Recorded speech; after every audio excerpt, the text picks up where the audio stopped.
Chapter 1081 to 1090।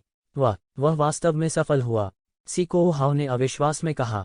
इन लोगों में वह सबसे ज्यादा हैरान था क्योंकि उसे सबसे कम यकीन था कि एक शिवेन ऐसा कर सकता है। हालांकि वह ये जिवेन से नफरत नहीं करता था और वे अच्छे संबंधों में थे, इसका इससे कोई लेना देना नहीं था कि उसे अपनी ताकत पर भरोसा था या नहीं। उन्हें खुद पर भी काफी भरोसा था। कई बार उन्हें कुछ अन्य लोगों द्वारा नार्सिसिस्टिक भी कहा गया। हालांकि वह निश्चित नहीं था कि वह रक्त दानव सेना से सही सलामत पीछे हट सकता है। रक्त दानव कमांडर को मारने की तो बात ही छोड़ दें।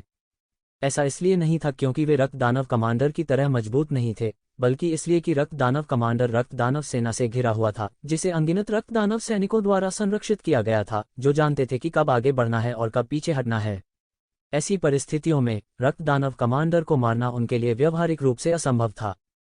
रक्त दानव कमांडर तक पहुंचने से पहले वे मौत के घाट उतर सकते हैं। वह ये जिवेन की तरह नहीं था, जिसके पास खुद को बचाने के लिए फीनिक्स रिजनरेशन तकनीक थी और वह किसी भी समय अपनी चरम युद्ध स्थिति को बनाए रख सकता था। इसलिए जब तक वह एक बार में गंभीर रूप से घायल नहीं हुआ, तब तक उसे घेरे जाने का बिल्कुल भी डर नहीं था। हालांकि क्या कोई रक्त दानव था जो उसे एक ही बार में गंभीर रूप से घायल कर सकता था? कदापि नहीं। इसलिए वह बिल्कुल भी नहीं डरा और सीधे रक्त दानव सेना में घुस गया। ये जिवेन, जिन्होंने रक्त दानव कमांडर से बहुत लाभ प्राप्त किया था, ने तुरंत बिना किसी हिचकिचाहट के अन्य रक्त दानव कमांडरों की खोज शुरू कर दी। जब वह बस दौड़ा दौड़ा आया तो वह महसूस कर सकता था कि उनके बीच निश्चित रूप से एक से अधिक रक्त दानव कमांडर थे। उन्होंने जिन विचारों को महसूस किया वे सभी इस बात को साबित करते हैं। इसके अलावा ये जिवेन द्वारा इस रक्त दानव कमांडर को मारने के बाद रक्त दानव सेना का केवल एक हिस्सा तितर बितर हो गया था। रक्त दानव सेना का अधिकांश हिस्सा नहीं हिला था। इससे संकेत मिलता है कि वे अन्य रक्त दानव कमांडरों के थे। वे उस रक्त दानव कमांडर से संबंधित नहीं थे जिसे उसने मारा था। उसने बिना किसी झिझक के रक्त दानव कमांडर का तुरंत पीछा किया। उसने रक्त दानव सेना का पीछा किया और एक और नरसंहार शुरू किया। तो जिवेन की मारक क्षमता भयानक रूप से उच्च थी जब उसने अपनी ताकत को पूरी तरह से उजागर किया। वह जहां भी गया खून नदी की तरह बह गया। द ब्लड डीमंस उनका मैच बिल्कुल नहीं थे। हुश, एक खून से लथपथ पंजा सीधे आसमान से गिरा। ये जिवेन को मारने की कोशिश कर रहा था जो तेज गति से चल रहा था। यह रक्त दानव कमांडरों में से एक था जो ये जिवेन को पसंद नहीं करता था और सीधे हमला करता था। बस अच्छा है, यह मुझे इसे खोजने की परेशानी से बचाता है, ये जिवेन ने उपहास किया। हालांकि वह औरास के प्रति बहुत संवेदनशील था, लेकिन वह कितना भी संवेदनशील क्यों न हो, यह बेकार था। इतने सारे अराजक प्रभामंडल के बीच न्याय करना आसान नहीं था, क्योंकि इन रक्त राक्षसों के प्रभामंडल लगभग समान थे और उनमें से बहुत सारे थे। अभी ये जिवेन को एक राडार स्क्रीन की तरह महसूस हो रहा था, जो डॉट्स से सघन रूप से भरी हुई थी। छिपे हुए रक्त दानव कमांडर को ढूंढना आसान नहीं था, लेकिन जब रक्त दानव कमांडर ने एक चाल चली तो वह अचानक सामने आ गया। जियू, ये जिवेन की आकृति सुनहरी रोशनी के पिंड में बदल गई और गायब हो गई। उस खूनी पंजे ने उस जगह को चीर दिया जहां एक शिवेन अभी खड़ी थी। भयानक ताड़ की हवा से पास के कई रक्त दानव भी मारे गए। यह कहाँ गया? रक्त दानव भीड़ की गहराई में एक अतुलनीय शक्तिशाली रक्त दानव कमांडर ने भ्रम में पूछा। यह एक अत्यंत मांसल रक्त दानव कमांडर था। उसके शरीर पर अनगिनत नियम उभार रहे थे, आपस में उलझे हुए। हालांकि जब उसने अभी प्रतिक्रिया की थी तो आकाश से एक ठंडी रोशनी गिरी और एक लोहे की तलवार शून्य में दिखाई दी, जो सीधे इस रक्त दानव कमांडर के सिर को छेद रही थी। स्लैश! जब लोहे की तलवार आकाश में तानती थी तब वह भेदने वाली तीक्ष्ण ध्वनि करती थी। आपको पाया। रक्त दानव कमांडर ने तुरंत अपने शरीर पर एक ठंडी रोशनी महसूस की। वह चौंक गया और जल्दबाजी में अनगिनत तावीज़ों को सघन कर दिया, जिससे उसके ऊपर आकाश में खून की एक विशाल दीवार बन गई, जो सीधे हवा में लोहे की तलवार से टकरा गई। टकराना, एक भयानक टक्कर के साथ जिन तावीज़ों को उसने संघनित किया था वे तलवार की आभा से मौके पर ही टुकड़े टुकड़े हो गए। ये जिवेन की लोहे की तलवार को बिल्कुल भी अवरुद्ध करने में असमर्थ थे। फिर एक भयानक शक्ति सीधे उसके सिर के ऊपर घुस गई। बूम! इस रक्त दानव कमांडर का सिर वहीं फट गया और उसकी आत्मा एक पल में टुकड़े टुकड़े हो गई। फिर उसका शरीर उसके छोटे शहर की सारी दौलत के साथ ये जिवेन द्वारा एकत्र किया गया था। जैसे ही उसने अपनी चाल चली, उसे ये शिवेन ने लॉक कर दिया। इसलिए उसने अपनी गति को चरम पर पहुंचा दिया और एक पल में वह पहले ही रक्त दानव कमांडर पर झपट चुका था। रक्त दानव कमांडर ने शायद ये सिवेन की इतनी भयानक गति की उम्मीद नहीं की थी और वह प्रतिक्रिया करने से पहले ही मारा गया। जिस क्षण से उसने अपनी चाल चली उस क्षण तक जब वह ये जिवेन के हाथों मर गया, 10 सांसें भी नहीं गुजरी थीं। सब कुछ कितना भयानक लग रहा था। जैसे ही इस रक्त दानव कमांडर की मृत्यु हुई, रक्त दानवों की बड़ी संख्या पूरी तरह से नष्ट होने लगी। इस समय हर कोई जो रक्त दानव भीड़ से अलग होने के लिए संघर्ष कर रहा था फिर से दंग रह गया। उसने एक और मार डाला। इस समय सीकुआन थोड़ा सुन्न महसूस कर रही थी। ये शिवेन की ताकत वास्तव में अविश्वसनीय रूप से मजबूत थी, उसकी कल्पना से बहुत परे। या क्या ऐसा हो सकता है कि वह सामूहिक लड़ाइयों में बहुत अच्छा था? अन्यथा वह इतना भयानक कैसे हो सकता था, एक के बाद एक रक्त दानव कमांडरों को मार रहा था। बिग ब्रदर, ये वाकई अद्भुत है। मियाओ सिसी ने अपने हाथों में एक विशाल तलवार पकड़ी जो उससे भी लंबी थी और सीधे एक रक्त दानव को टुकड़ों में काट दिया। अगर उसे इस समय येज़िवेन ने देख लिया होता तो वह शायद एक हिंसक लोलिता के खिताब से बच नहीं पाती। यह विशाल तलवार जो उससे भी लंबी थी उसके हाथों में लहराई गई जैसे कि वह भारहीन हो। तलवार का हर वार रक्त दानवों के एक बड़े समूह को मार सकता था जो ट्रांसेंडेंस क्षेत्र में आधा कदम था। इस समय गाओजुवान ने भी सिर हिलाया। इससे कोई फर्क नहीं पड़ता कि उसने कौन सा तरीका इस्तेमाल किया, चाहे वह एक सस्ती चाल थी या नहीं। एक बात सच थी, येज़िवेन की ताकत वास्तव में उनकी कल्पना से परे थी। ये शिवेन के बारे में उनका पिछला अनुमान अब पूरी तरह से एक गलती और एक मजाक लग रहा था। इस समय ऐसा नहीं था कि ये शिवेन उन्हें नीचे खींचना चाहते थे, बल्कि उन्होंने हल्के से महसूस किया कि वे ये शिवेन को नीचे खींच रहे थे। जियान वुशुंग को कुछ भी महसूस नहीं हुआ, लेकिन ये शिवेन के साथ कुछ दबाव साझा करने के प्रयास में रक्त राक्षसों को मारना जारी रखा। इन लोगों में ये कियान सबसे अधिक निश्चिंत लग रही थी, क्योंकि उसकी ताकत भी सबसे कमजोर थी। वह केवल लेजेंडरी ग्रेट परफेक्शन के दायरे में थी और सेमी सेज के दायरे तक पहुंचने से पहले उसे अभी भी एक लंबा रास्ता तय करना था। इन रक्त राक्षसों के खिलाफ अकेले लड़ने दें जो ट्रांसेंडेंस दायरे में आधा कदम थे। 4 लोगों के संरक्षण में वह सर्वोच्च प्राथमिकता वाली थी। उसका चेहरा उदासीन था, मानो उसके सामने हुई हत्या का उससे कोई लेना देना नहीं था। रक्त दानवों के समूह में येज़िवेन ने फसल की गिनती शुरू की। यह रक्त दानव सेनापति स्पष्ट रूप से पिछले वाले की तुलना में बहुत अधिक शक्तिशाली था और इसके पास अधिक धन भी था। 4 ब्लडस्टोन खनिज नसें थीं जिनकी कीमत करोड़ों में थी, जिसका मतलब लगभग 40 मिलियन ब्लडस्टोन्स थे। जाहिर है यह उनका जमावड़ा नहीं था। शायद यह रक्त दानव कमांडरों की अनगिनत पीढ़ियों का संचय था, या यहाँ तक पिछले रक्त दानव कमांडर की संपत्ति थी जिसे उन्होंने मार डाला था। लेकिन अब यह सब येशिवेन की संपत्ति बन गई थी। येज़िवेन की उग्रता ने इन रक्त दानव कमांडरों को भयभीत कर दिया होगा, जिनकी आध्यात्मिक बुद्धि एक साधारण रक्त दानव से कहीं अधिक थी। वे बिना सोचे समझे आंख बंद करके कार्य करने का साहस नहीं करते थे। मारे गए 2 रक्त दानव कमांडर उनके साथी नहीं थे, वे उनके प्रतिस्पर्धी थे। उनका बदला लेने का उनका कोई इरादा नहीं था। हालांकि वे हमला नहीं करना चाहते थे, लेकिन इसका मतलब यह नहीं था कि येशिवेन उन्हें जाने देना चाहते थे। येज़िवेन को उम्मीद नहीं थी कि इन रक्त दानव कमांडरों के पास इतनी दौलत होगी, और उसे नहीं पता था कि उन्होंने इसे कितने सालों से जमा किया था। अगर उसने उन सभी को मार डाला तो वह रातों रात अमीर हो जाएगा। येशिवेन इतने अच्छे मौके को कैसे जाने दे सकती थी? येज़िवेन ने रक्त दानवों के बीच खोजना जारी रखा, उन्हें लगातार मारती रही। वह जहां भी जाता रक्त दानव ढह जाते। कोई अस्तित्व नहीं था जो उसे बिल्कुल रोक सके। येज़िवेन बहुत भयानक था जब वह पूरी तरह से बाहर निकल गया। बाहर के कुछ लोग भी गूंगे थे। हालांकि वे विशिष्ट स्थिति को नहीं देख सके, फिर भी वे रक्त दानव सेना के पतन की समग्र स्थिति को देख सकते थे। वे लगभग यह निर्धारित कर सकते थे कि येज़िवेन उस जगह से कहाँ गई थी जहां रक्त दानव सेना ध्वस्त हो गई थी। येज़िवेन की बहादुरी को देखकर उनके दिलों की थोड़ी सी चिंता अचानक दूर हो गई, और चिंता की कोई बात नहीं थी। सब लोग, चलो, हमारे पास इतने सारे लोग हैं, हम येज़िवेन से आगे नहीं निकल सकते। इस समय गाओजुवान ने गर्जना की और फिर से लड़ाई में शामिल हो गए। येज़िवेन की वध करने की दक्षता के साथ रक्त दानव सेना से छुटकारा पाने का उल्लेख नहीं है। यह था पूरे रक्त दानव सेना का सफाया करने के लिए थोड़ा अवास्तविक। आखिरकार इतने सारे रक्त राक्षसों के साथ यह सबसे अधिक परेशानी होगी अगर वे अलग अलग भाग गए। हो सकता है कि गाओ हुआन उनके साथ बिल्कुल भी न चल पाए। हालांकि यदि यह केवल एक रक्त दानव सेना होती तो उसके लिए इसे पराजित करना संभव होता। आक्रमण करना, यह मानव वास्तव में हम सभी को मारना चाहता है। वह एक हाथी को निगलने की कोशिश कर रहे सांप की तरह लालची है। हमें उसे सबक सिखाना चाहिए। हाँ, अगर यह व्यक्ति नहीं मरा तो हम चैन से खा और सो नहीं पाएंगे। यहाँ तक कि हम भी उसके हाथों मृतकों की आत्मा बन सकते हैं। और यह व्यक्ति इतना शक्तिशाली है। उसके पास पारलौकिक क्षेत्र 9वें स्तर पर इतनी भयानक युद्ध शक्ति है। प्रतिभा के मामले में मैंने ऐसा भयानक व्यक्ति कभी नहीं देखा। अगर मैं उसका मांस और खून खा सकता हूं तो मेरी खेती निश्चित रूप से आसमान छू लेगी। उद्धरण चिन्ह। इस समय आकाश में आध्यात्मिक भाव संचार में अचानक वृद्धि हुई। ऐसा लग रहा था कि ये रक्त दानव कमांडर हमला करने वाले थे। अगर वे नहीं करते तो वे एक एक करके येशिवेन से हार सकते थे। तब तक उनके पास चाहकर भी रोने की जगह नहीं होगी, चाहे वह जीवित रहने के लिए हो या येज़िवेन को निगलने के लिए, उसकी शक्ति को बढ़ाने के लिए और उसकी संपत्ति को लूटने के लिए। येज़िवेन को मारना एक अनिवार्य बात बन गई थी। हमला सरणी सेट करें, जाओ, गठन की स्थापना करो। जोर से चिल्लाने के साथ एक संरचना ने तुरंत येशिवेन को घेर लिया। येशिवेन के बगल में 5 शक्तिशाली हस्तियां दिखाई दीं। उनमें से प्रत्येक हाफ स्टेप ट्रांसेंडेंस दायरे में एक उत्कृष्ट व्यक्ति थे। उनमें से प्रत्येक अन्य हाफ स्टेप ट्रांसेंडेंस रियलम विशेषज्ञों को आसानी से हरा सकता है। इस समय वे येज़िवेन के चारों ओर खड़े थे, उनके पूरे शरीर के जेन युआन को उत्तेजित किया और येज़िवेन को पूरी तरह से ढकने के लिए एक बड़ी हत्या की संरचना बनाई। इसका मतलब था कि वे येशिवेन को अंदर ही अंदर पूरी तरह से दबा देना चाहते थे।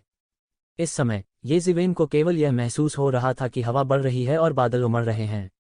अचानक उसके चारों ओर सब कुछ रक्त लाल हो गया। उसे और कुछ दिखाई नहीं दे रहा था। आकाश में अनगिनत रक्त ऊर्जा अवशोषित हो रही थी। फिर वे भयानक हथियारों में बदल गए और येशिवेन की ओर दौड़ पड़े। ये सरणियां स्वर्ग और पृथ्वी की शक्ति की मदद से येज़िवेन को मारना चाहती थीं। हालांकि येज़िवेन उनमें से नहीं थी जो बस बैठकर मौत का इंतजार करे। हे, वह अब मर चुका है। समय आने पर उसे आज्ञाकारी रूप से मेरे मुंह से मांस का टुकड़ा बनना होगा। टस्क, मैं उसका दिल और जिगर खाना चाहता हूँ। यह मानव शरीर का सबसे स्वादिष्ट हिस्सा है। इन रक्त दानव कमांडरों ने देखा कि येशिवेन गठन से घिरा हुआ था और उन्होंने तुरंत क्रूर भाव प्रकट किए। उनकी राय में येज़िवेन पहले ही मर चुकी थी। मरने से कुछ ही समय पहले की बात है। इसलिए इस समय वे पहले से ही चर्चा करना शुरू कर चुके थे कि येशिवेन के शरीर को कैसे तोड़ा जाए। अरे नहीं, येज़िवेन को घेर लिया गया है। खून के दानव को मारने के बाद मियाओ सीसी चिल्लाया। हालांकि भीड़ यह नहीं देख सकती थी कि क्या हो रहा है, वे कम से कम क्यूई की उपस्थिति को महसूस कर सकते थे। रक्त दानव कमांडर जो इस समय छिपे हुए थे, अप्रत्याशित रूप से सभी एक सांस में बाहर आ गए थे। इसके अलावा वे येशिवेन को घेर रहे थे। सभी तुरंत चिंतित हो गए। अगर यह आमने सामने की लड़ाई होती तो वे अभी भी येज़िवेन में बहुत आश्वस्त होते। पहले की तरह येज़िवेन ने अकेले ही 2 रक्त दानव सेनाओं को मार डाला और उन्हें ध्वस्त कर दिया। हालांकि अगर उनमें से 5 सेना में शामिल हो जाते हैं तो यह एक अलग कहानी होगी। वे येशिवेन को अपनी पिछली धारणाओं से नहीं आंक सकते थे। इस समय गाओहुआन ने कहा, हम सिर्फ खड़े होकर नहीं देख सकते, हमें उसे बचाना होगा। उसने दूसरों की ओर देखा कि क्या उन्हें कोई आपत्ति है। मुझे कोई आपत्ति नहीं है। मेरे पास अपने साथियों को छोड़ने की परंपरा नहीं है, सी कुआन ने कहा। उसे बचा लो, जियान वुशुंग ने बिना किसी हिचकिचाहट के कहा। जहां तक कियान की बात है तो किसी ने उस पर ध्यान नहीं दिया। उनकी राय में ये कियान को सबसे पहले सहमत होना चाहिए। वास्तव में ये कियान को कोई आपत्ति नहीं थी। मारना, वे दहाड़ते हैं और रक्त दानव जानवरों की सेना पर आक्रमण करते हैं। येज़िवेन, आपको हमारे आने तक डटे रहना चाहिए। हालांकि रक्त दानवों की उन्मत्त सेना में शामिल होने का खतरा स्वयं स्पष्ट था, उनमें से कुछ ने बहुत अधिक नहीं सोचा और बस दौड़ पड़े। मुझे मारना चाहते हो, भाड़ में जाओ, येज़िवेन जोर से चिल्लाया। इस समय असंख्य जेन युआन पागलपन से उसके शरीर से जल गए और साथ ही त्यान युआन दर्पण में असंख्य स्पिरिट क्रिस्टल भी जल गए और फिर जेन युआन की खपत को पूरा करने के लिए येज़िवेन के शरीर में डाल दिए गए। उसकी हरकतें चरम पर तेज थीं। वह लंबी तलवार जो उसने घुमाई थी, वह शून्य में बाद की छवियों की एक श्रृंखला को पीछे छोड़ गई। तलवार की हर रोशनी खून के रंग की उस ऊर्जा को काट सकती थी जो उसकी ओर फूट रही थी। इस समय येज़िवेन स्वर्ग और पृथ्वी को नहीं देख सकती थी।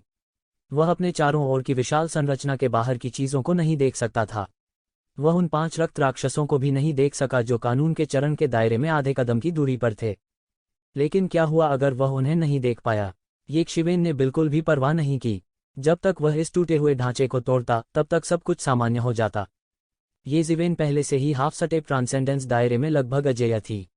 अपने जेन युआन को पागलपन से जलाने के बाद उससे जो युद्ध शक्ति फूट पड़ी वह भयानक थी। उसने पृथ्वी स्तर की लंबी तलवार निकाली और तुरंत पूरी लोहे की तलवार में विलीन हो गई। वह तलवार प्रकाश में बदल गया और तुरंत आकाश में उड़ गया। बूम! येज़िवेन ने जल्दी से पूरे फॉर्मेशन के किनारे पर प्रहार किया और फॉर्मेशन की शक्ति से वापस बाउंस हो गया। आप कौन हैं? तुम्हारी हिम्मत कैसे हुई मुझे रोकने की? येज़िवेन चिल्लाया और उसके हाथ में लंबी तलवार सीधे एक भयानक तलवार प्रकाश फूट पड़ी। तलवार प्रकाश आकाश में घुस गया और सीधे गठन में एक बड़ी दरार आ गई। बाहर की स्थिति अचानक गिर गई। येज़िवेन की आंखें, यह अब मूल रक्तलाल स्थिति नहीं थी। अरे नहीं, वह बाहर आ रहा है। इस समय कुछ रक्त दानव कमांडर एक के बाद एक चिल्लाते रहे। उन्होंने येज़िवेन की असामान्य हरकत का पता लगाया। उनकी राय में यह अविश्वसनीय था। यहाँ तक कि एक कानून अभिव्यक्ति मास्टर को भी उस महान गठन से मुक्त होना मुश्किल हो सकता है जिसे उन्होंने स्थापित किया था। यदि यह हाफ स्टेप ट्रांसेंडेंस दायरे के अंतिम चरण का विशेषज्ञ होता तो इससे मुक्त होना असंभव होता, चाहे वह कितना भी शक्तिशाली क्यों न हो। वे सभी दिशाओं में मारने और अधिक से अधिक रक्त दानव जनजातियों का सफाया करने के लिए गठन के इस सेट पर निर्भर थे जिससे वे अपने अधीनस्थ बन गए। हालांकि उन्होंने ये उम्मीद नहीं की थी कि ये शिवेन की टीम विफल हो जाएगी। ये जिवेन ने वास्तव में अपना रास्ता निकाल लिया और गठन में एक बड़ी दरार को तोड़ दिया। दरार को ढंक दो। कुछ रक्त दानवों ने लगभग उसी समय कानून को चुभना शुरू कर दिया, स्वर्ग और पृथ्वी के बीच रक्त क्यूई को इकट्ठा किया और पूरे गठन में पूरी दरार की मरम्मत करना शुरू कर दिया। इस समय इसे ठीक करने में थोड़ी देर हो चुकी है। इस ठंडी आवाज के साथ एक आकृति तुरंत दरार से बाहर निकली। यह आकृति तलवार की रोशनी की तरह थी जो सीधे निकटतम रक्त दानव कमांडर के सामने उछल रही थी। तलवार की रोशनी चमकी, विशाल आकाश को काटती हुई। नहीं, तुमने यह कैसे किया? यह असंभव है, मैं मरना नहीं चाहता। रक्त दानव सेनापति भयभीत था। उसे उम्मीद नहीं थी कि एक शिवेन बाहर आ सकती है। वह इतना भयभीत था कि वह असंगत ढंग से बोलने लगा। दुर्भाग्य से ये जिवेन उसके प्रति विनम्र नहीं होगी। उसने सीधे अपनी तलवार से वार किया। पफ! रक्त का एक फूल चमक उठा और रक्त दानव सेनापति का सिर मौके पर ही गिर गया। रक्त दानवों का एक और समूह पूरी तरह से ढह गया। रक्त दानव कमांडर के नियंत्रण के बिना ये रक्त दानव सीधे घूमे और चले गए। इस समय अन्य शेष रक्त दानव कमांडर कुछ नहीं कर सकते थे। हालांकि ये जीवेन के साथ व्यवहार करते समय ये रक्त दानव कमांडर सहयोगी थे, वे मूल रूप से सामान्य समय में सबसे प्रत्यक्ष प्रतिस्पर्धी थे। हालांकि इन रक्त दानव कमांडरों ने एक साथ मार्च किया, वास्तव में वे एक दूसरे के खिलाफ सबसे अधिक पहरेदार थे और दूसरों को अपने अधीनस्थों को छूने की अनुमति नहीं देते थे। इसलिए इस समय ये रक्त दानव ढह गए और वे कुछ भी नहीं कर सके। जल्दी करो, जल्दी से उसे रोको, मैं चाहता हूं कि वह बिना दफनाने की जगह के मर जाए। इस समय रक्त दानव कमांडरों के पास अपने अधीनस्थों को लामबंद करने के अलावा और कोई चारा नहीं था और उन्होंने ये जिवेन को घेरना शुरू कर दिया। उन्होंने अपने सैनिकों को व्यवस्थित किया और एक मार्चिंग फॉर्मेशन में ये जिवेन के पास पहुंचे। वे व्यू रचना की शक्ति से ये जीवेन का गला घोंटकर मार डालना चाहते थे। ऐसी सेना का सामना करने पर एक शीर्ष गुरु भी बहुत असहाय होगा। इससे निपटने का कोई तरीका नहीं था। कारण बहुत साधारण था, क्योंकि वे बहुत अधिक थे और वे साधारण बिखरे हुए सैनिकों से भिन्न थे। वे जानते थे कि सरणी निर्माण की शक्ति को कैसे उधार लेना है और सरणी गठन ने अक्सर स्वर्गीय मार्ग की शक्ति को उधार लिया। यह स्वर्गीय मार्ग की शक्ति के विरुद्ध लड़ने के लिए एक व्यक्ति की शक्ति का उपयोग करने के समान था। परिणाम स्पष्ट था। इसका एक महत्वपूर्ण कारण यह भी था कि व्यू रचना के सामने ही कई उस्तादों की मृत्यु हो गई थी। हालांकि इन लोगों में जाहिर तौर पर एक शिवेन शामिल नहीं थे। तो जिवेन अपनी तलवार के साथ चले गए और जल्दी से सरणी के गठन में टूट गए। उनकी तलवार की रोशनी जिधर भी गुजरी, व्यू रचना एक के बाद एक धराशायी हो गई। ये शिवेन को रोकने का कोई उपाय नहीं था। वे खुद भी नहीं समझ पाए कि वे क्यों गिरे। ये जिवेन ने केवल एक तलवार का इस्तेमाल किया और एक व्यक्ति को मार डाला और व्यू रचना मौके पर ही ढह गई। मेरे सामने इस तरह की व्यू रचना के साथ खेलना वास्तव में बच्चों का खेल है। आप एक विशेषज्ञ के सामने अपने मामूली कौशल का प्रदर्शन कर रहे हैं। ये जिवेन ने उपहास किया। वह लंबे समय तक युआन संप्रदाय के पुस्तकालय में रहा करता था और सभी प्रकार की सैन्य पुस्तकें पढ़ता था। उनमें से कई सैन्य विशेषज्ञों द्वारा लिखे गए थे। उस समय के दौरान ये जिवेन ने पुस्तकालय की लगभग सभी पुस्तकें पढ़ लीं। इसके अलावा उसने उन्हें सिर्फ एक बार नहीं पढ़ा। उन्होंने सभी प्रकार के ज्ञान को एकीकृत करने के लिए रहस्यमय स्थान का भी उपयोग किया। यह कहा जा सकता है कि न केवल सैन्य मामलों में बल्कि राजनीति, अर्थव्यवस्था और अन्य पहलुओं में भी। उन्हें सभी पहलुओं में ग्रैंड मास्टर कहा जा सकता है। ये सरणी संरचनाएं शक्तिशाली थीं, लेकिन ये जिवेन की नज़र में वे खामियों से भरी थीं। उसने उन पर बिल्कुल ध्यान नहीं दिया। ऐसा नहीं था कि उन्होंने इससे 100,000 गुना जटिल व्यू रचनाओं का अध्ययन नहीं किया था। वह उनके बारे में बिल्कुल स्पष्ट थे। हालांकि इन रक्त दानवों के पास कुछ आध्यात्मिक ज्ञान था, फिर भी उनकी तुलना मानव युद्ध के ज्ञान से कैसे की जा सकती है। उसके लिए ये सरणी संरचनाएं बहुत खुरदरी थीं। वह एक नज़र में कमजोरियों और खामियों को देख सकता था। कोई दिक्कत नहीं हुई।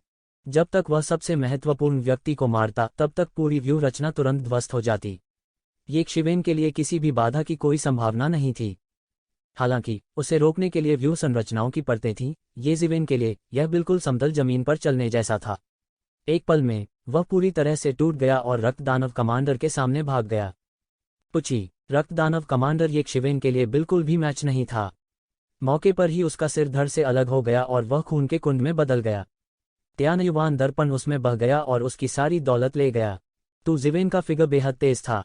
वह नहीं रुका और शेष 3 रक्त दानव कमांडरों की ओर दौड़ने लगा। यह आदमी क्रूर है, हमें सेना में शामिल होना चाहिए, अन्यथा हम एक एक करके उससे हार जाएंगे। इस समय रक्त दानव कमांडरों में से एक ने गर्जना की।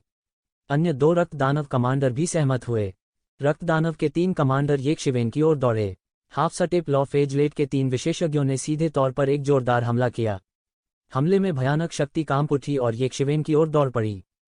सही समय पर येशिवेन जोर से हंसे। अच्छा ही हुआ कि उन्होंने छोड़ा ही नहीं, अन्यथा उन्हें एक एक करके उनका पीछा करना और उन्हें मारना होगा। यह परेशानी होगी।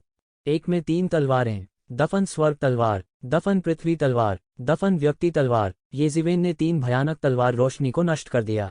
वे तुरंत एक विशाल गुवानगु तलवार में संघनित हो गए और बाहर निकल गए। बूम! यह ऐसा था मानो आकाश को छेद दिया गया हो। 3 रक्त दानव कमांडरों के सभी हमले पूरी तरह से टूट गए। उनके शरीर भी तलवार रोशनी से चिल्लाए और टुकड़े टुकड़े किए गए। हाफसटेप टू लॉ मैनिफेस्टेशन रियलम के चरम पर ये रक्त दानव कमांडर एक पल में येशिवेन की तलवार से मारे गए। बचने की जरा सी भी संभावना नहीं थी। येशिवेन की 3 में एक चाल को पिछले वाले की तुलना में अतुलनीय कहा जा सकता है। उसके उन्नयन और सुधार के बाद यह निश्चित रूप से पृथ्वी रैंक के शिखर पर पहुंच गया था। दूसरे शब्दों में, यहां तक कानून प्रकटीकरण क्षेत्र के एक विशेषज्ञ को भी एक झटके से मारा जा सकता है। कानून अभिव्यक्ति दायरे के रक्त दानवों के इन आधे कदमों की तो बात ही छोड़ दीजिए। ये रक्त दानव वास्तव में समान स्तर के योद्धाओं की तुलना में बहुत कमजोर थे। हालांकि वे नहीं जानते थे कि इन रक्त दानवों का पालन पोषण कैसे हुआ। उनके शारीरिक गुण समान स्तर के योद्धाओं की तुलना में बहुत अधिक मजबूत थे। हालांकि यह केवल भौतिक गुणों के संदर्भ में था। अन्य व्यापक गुणों के मामले में वे समान स्तर के योद्धाओं की तुलना में बहुत खराब थे। सबसे बड़ा अंतर यह था कि वे मार्शल आर्ट नहीं जानते थे, लेकिन ये योद्धा जानते थे। ये योद्धा जिन मार्शल आर्ट को जानते थे, वे उनके सबसे बड़े लाभ को उत्तेजित कर सकते थे। इनमें से कई रक्त दानव केवल अपने भौतिक लाभों का उपयोग करना जानते थे, इसलिए वे समान स्तर के योद्धाओं के लिए बिल्कुल भी मेल नहीं खाते थे।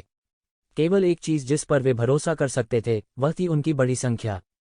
भले ही इन रक्त दानव कमांडरों के पास आध्यात्मिक ज्ञान था और वे कुछ मार्शल आर्ट जानते थे, फिर भी इन प्रतिभाओं के साथ उनकी तुलना करने का कोई तरीका नहीं था। ये लोग दसियों हजार वर्षों या यहाँ तक कि सैकड़ों हजारों वर्षों की विरासत के उत्तराधिकारी थे। जिस मार्शल आर्ट को वे जानते थे, उसे विविध और शक्तिशाली कहा जा सकता है, जो आम लोगों की कल्पना से बहुत परे है। यही कारण था कि यद्यपि जियान वुशुंग और अन्य लोगों को इन रक्त दानवों के लिए सिरदर्द था, यह केवल एक सिरदर्द था। ऐसा इसलिए था क्योंकि ये रक्त दानव मार्शल आर्ट नहीं जानते थे, इसलिए उन्होंने बहुत अधिक खतरा पैदा नहीं किया। जब तक वे घिरे नहीं होते, यह कोई बड़ी बात नहीं थी। इन रक्त दैत्यों के लालच का अंत हो ही गया। वे सीधे येशिवेन द्वारा मारे गए थे। येशिवेन ज्यादा नहीं बदली, उसने सिर्फ उनका धन इकट्ठा किया। इस समय जियान वुशुंग और अन्य अभी अभी पहुंचे थे। हाफसटेप टू लॉ मैनिफेस्टेशन रियलम के शिखर पर एक चाल से येशिवेन के 3 रक्त दानव कमांडरों को मारने के दृश्य को देखकर वे दंग रह गए। उनके लिए यह बहुत चौंकाने वाला था। भले ही ये रक्त दानव कमांडर कमजोर थे, फिर भी वे कानून प्रकटीकरण दायरे के आधे कदम के चरम पर थे। वे इस क्षेत्र में सर्वश्रेष्ठ थे। उनमें से 3 को एक चाल से कैसे मारा जा सकता है? क्या यह तलवार उसका तुरुप का पत्ता हो सकती है? यह सोचने के लिए कि यह इतना शक्तिशाली होगा, बस इसके बारे में सोचते ही सबकी खोपड़ी सुन्न हो गई। वह तलवार क्यूई सभी दिशाओं में बह निकली, सीधे अनगिनत रक्त क्यूई को कुचलते हुए एक राजसी गति का निर्माण किया। विशेष रूप से जियान वुशुंग की आंखें चमक उठीं। उनकी राय में, हालांकि येशिवेन तलवार की खेती करने वाला नहीं था, फिर भी उसकी तलवार सिद्धांत की खेती तलवार की खेती करने वालों से कहीं आगे थी जिसे वह जानता था। उसे लगा कि यह अफसोस की बात है। यदि ऐसा प्रतिभाशाली व्यक्ति तलवार के मार्ग पर ध्यान केंद्रित करता, तो उसकी भविष्य की उपलब्धियां असीम होतीं। वह पौराणिक क्षेत्र तक भी पहुंच सकता है। हालांकि वह नहीं जानता था कि येशिवेन के पास एक रहस्यमयी जगह है। वह इसके अंदर कोई भी मार्शल तकनीक निकाल सकता था, इसलिए जन्मजात प्रतिभा उनके लिए महत्वपूर्ण नहीं थी।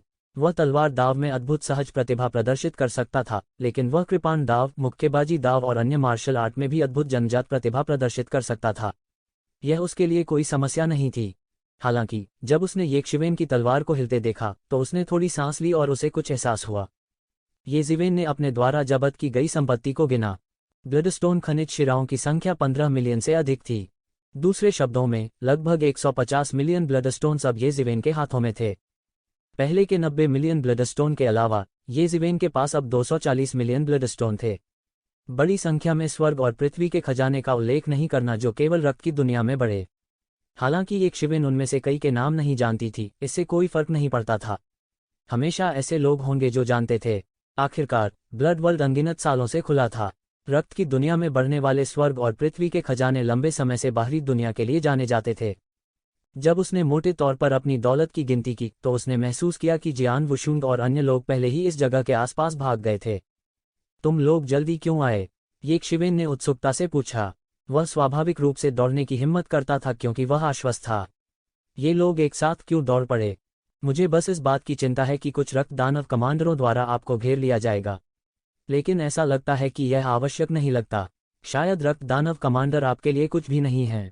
मियाओ सिसी ने पाउट के साथ कहा। ये जिवेन चौंक गई। अभी बाहर से स्थिति बहुत खतरनाक लग रही थी। आखिरकार लेट लॉ मैनिफेस्टेशन दायरे के शिखर पर 5 रक्त दानव कमांडरों से घिरा होना आम लोगों की नज़र में बहुत खतरनाक था। अचानक ये शिवेन के दिल में गर्माहट महसूस हुई। हालांकि वह जानता था कि यह बहुत खतरनाक था, लेकिन फिर भी ये लोग उसे बचाने के लिए दौड़ पड़े।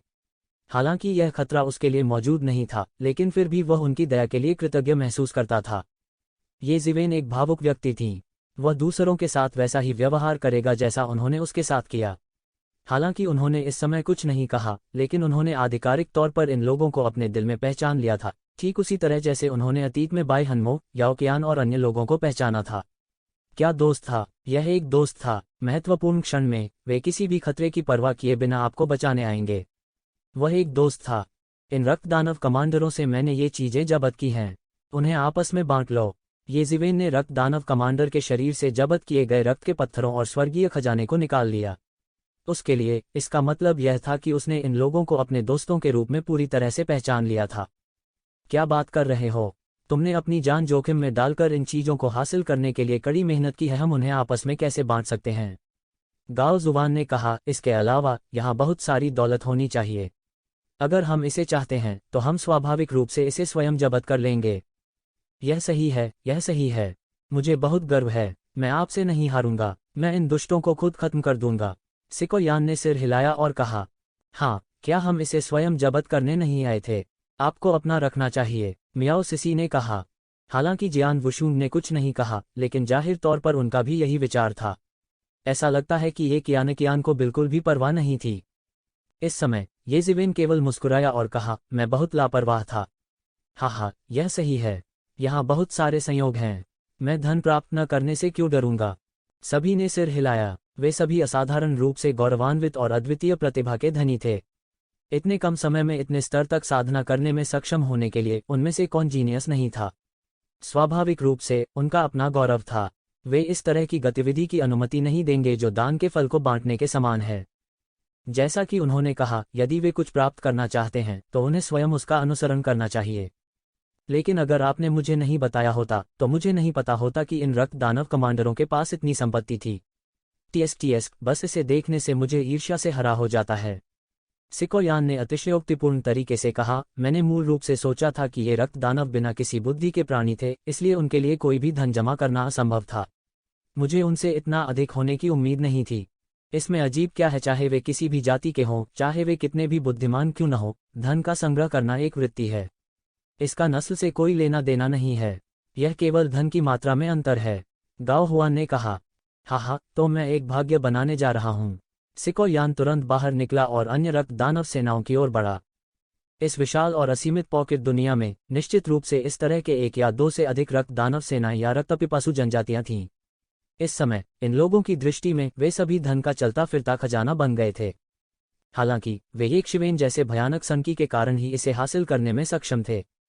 जब अन्य अन्वेषण दलों ने रक्त दानव सेना या रक्त लेने वाला जनजाति का सामना किया, इसके अलावा जो भाग्यशाली थे कि उन्हें शुरुआत में ही खोज लिया और उनसे बच गए, उनमें से अधिकांश सीधे उनसे टकरा गए।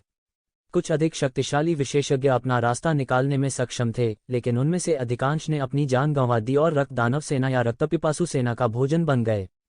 इस समय कई अन्वेषण टीमों के पास इस क्षेत्र में सेंध लगाने के लिए 2 और 3 में सेना में शामिल होने के अलावा कोई विकल्प नहीं था। कहीं ऐसा न हो कि वे रक्त दानव सेनाओं या रक्तपिपासु जनजातियों द्वारा खाए गए हों।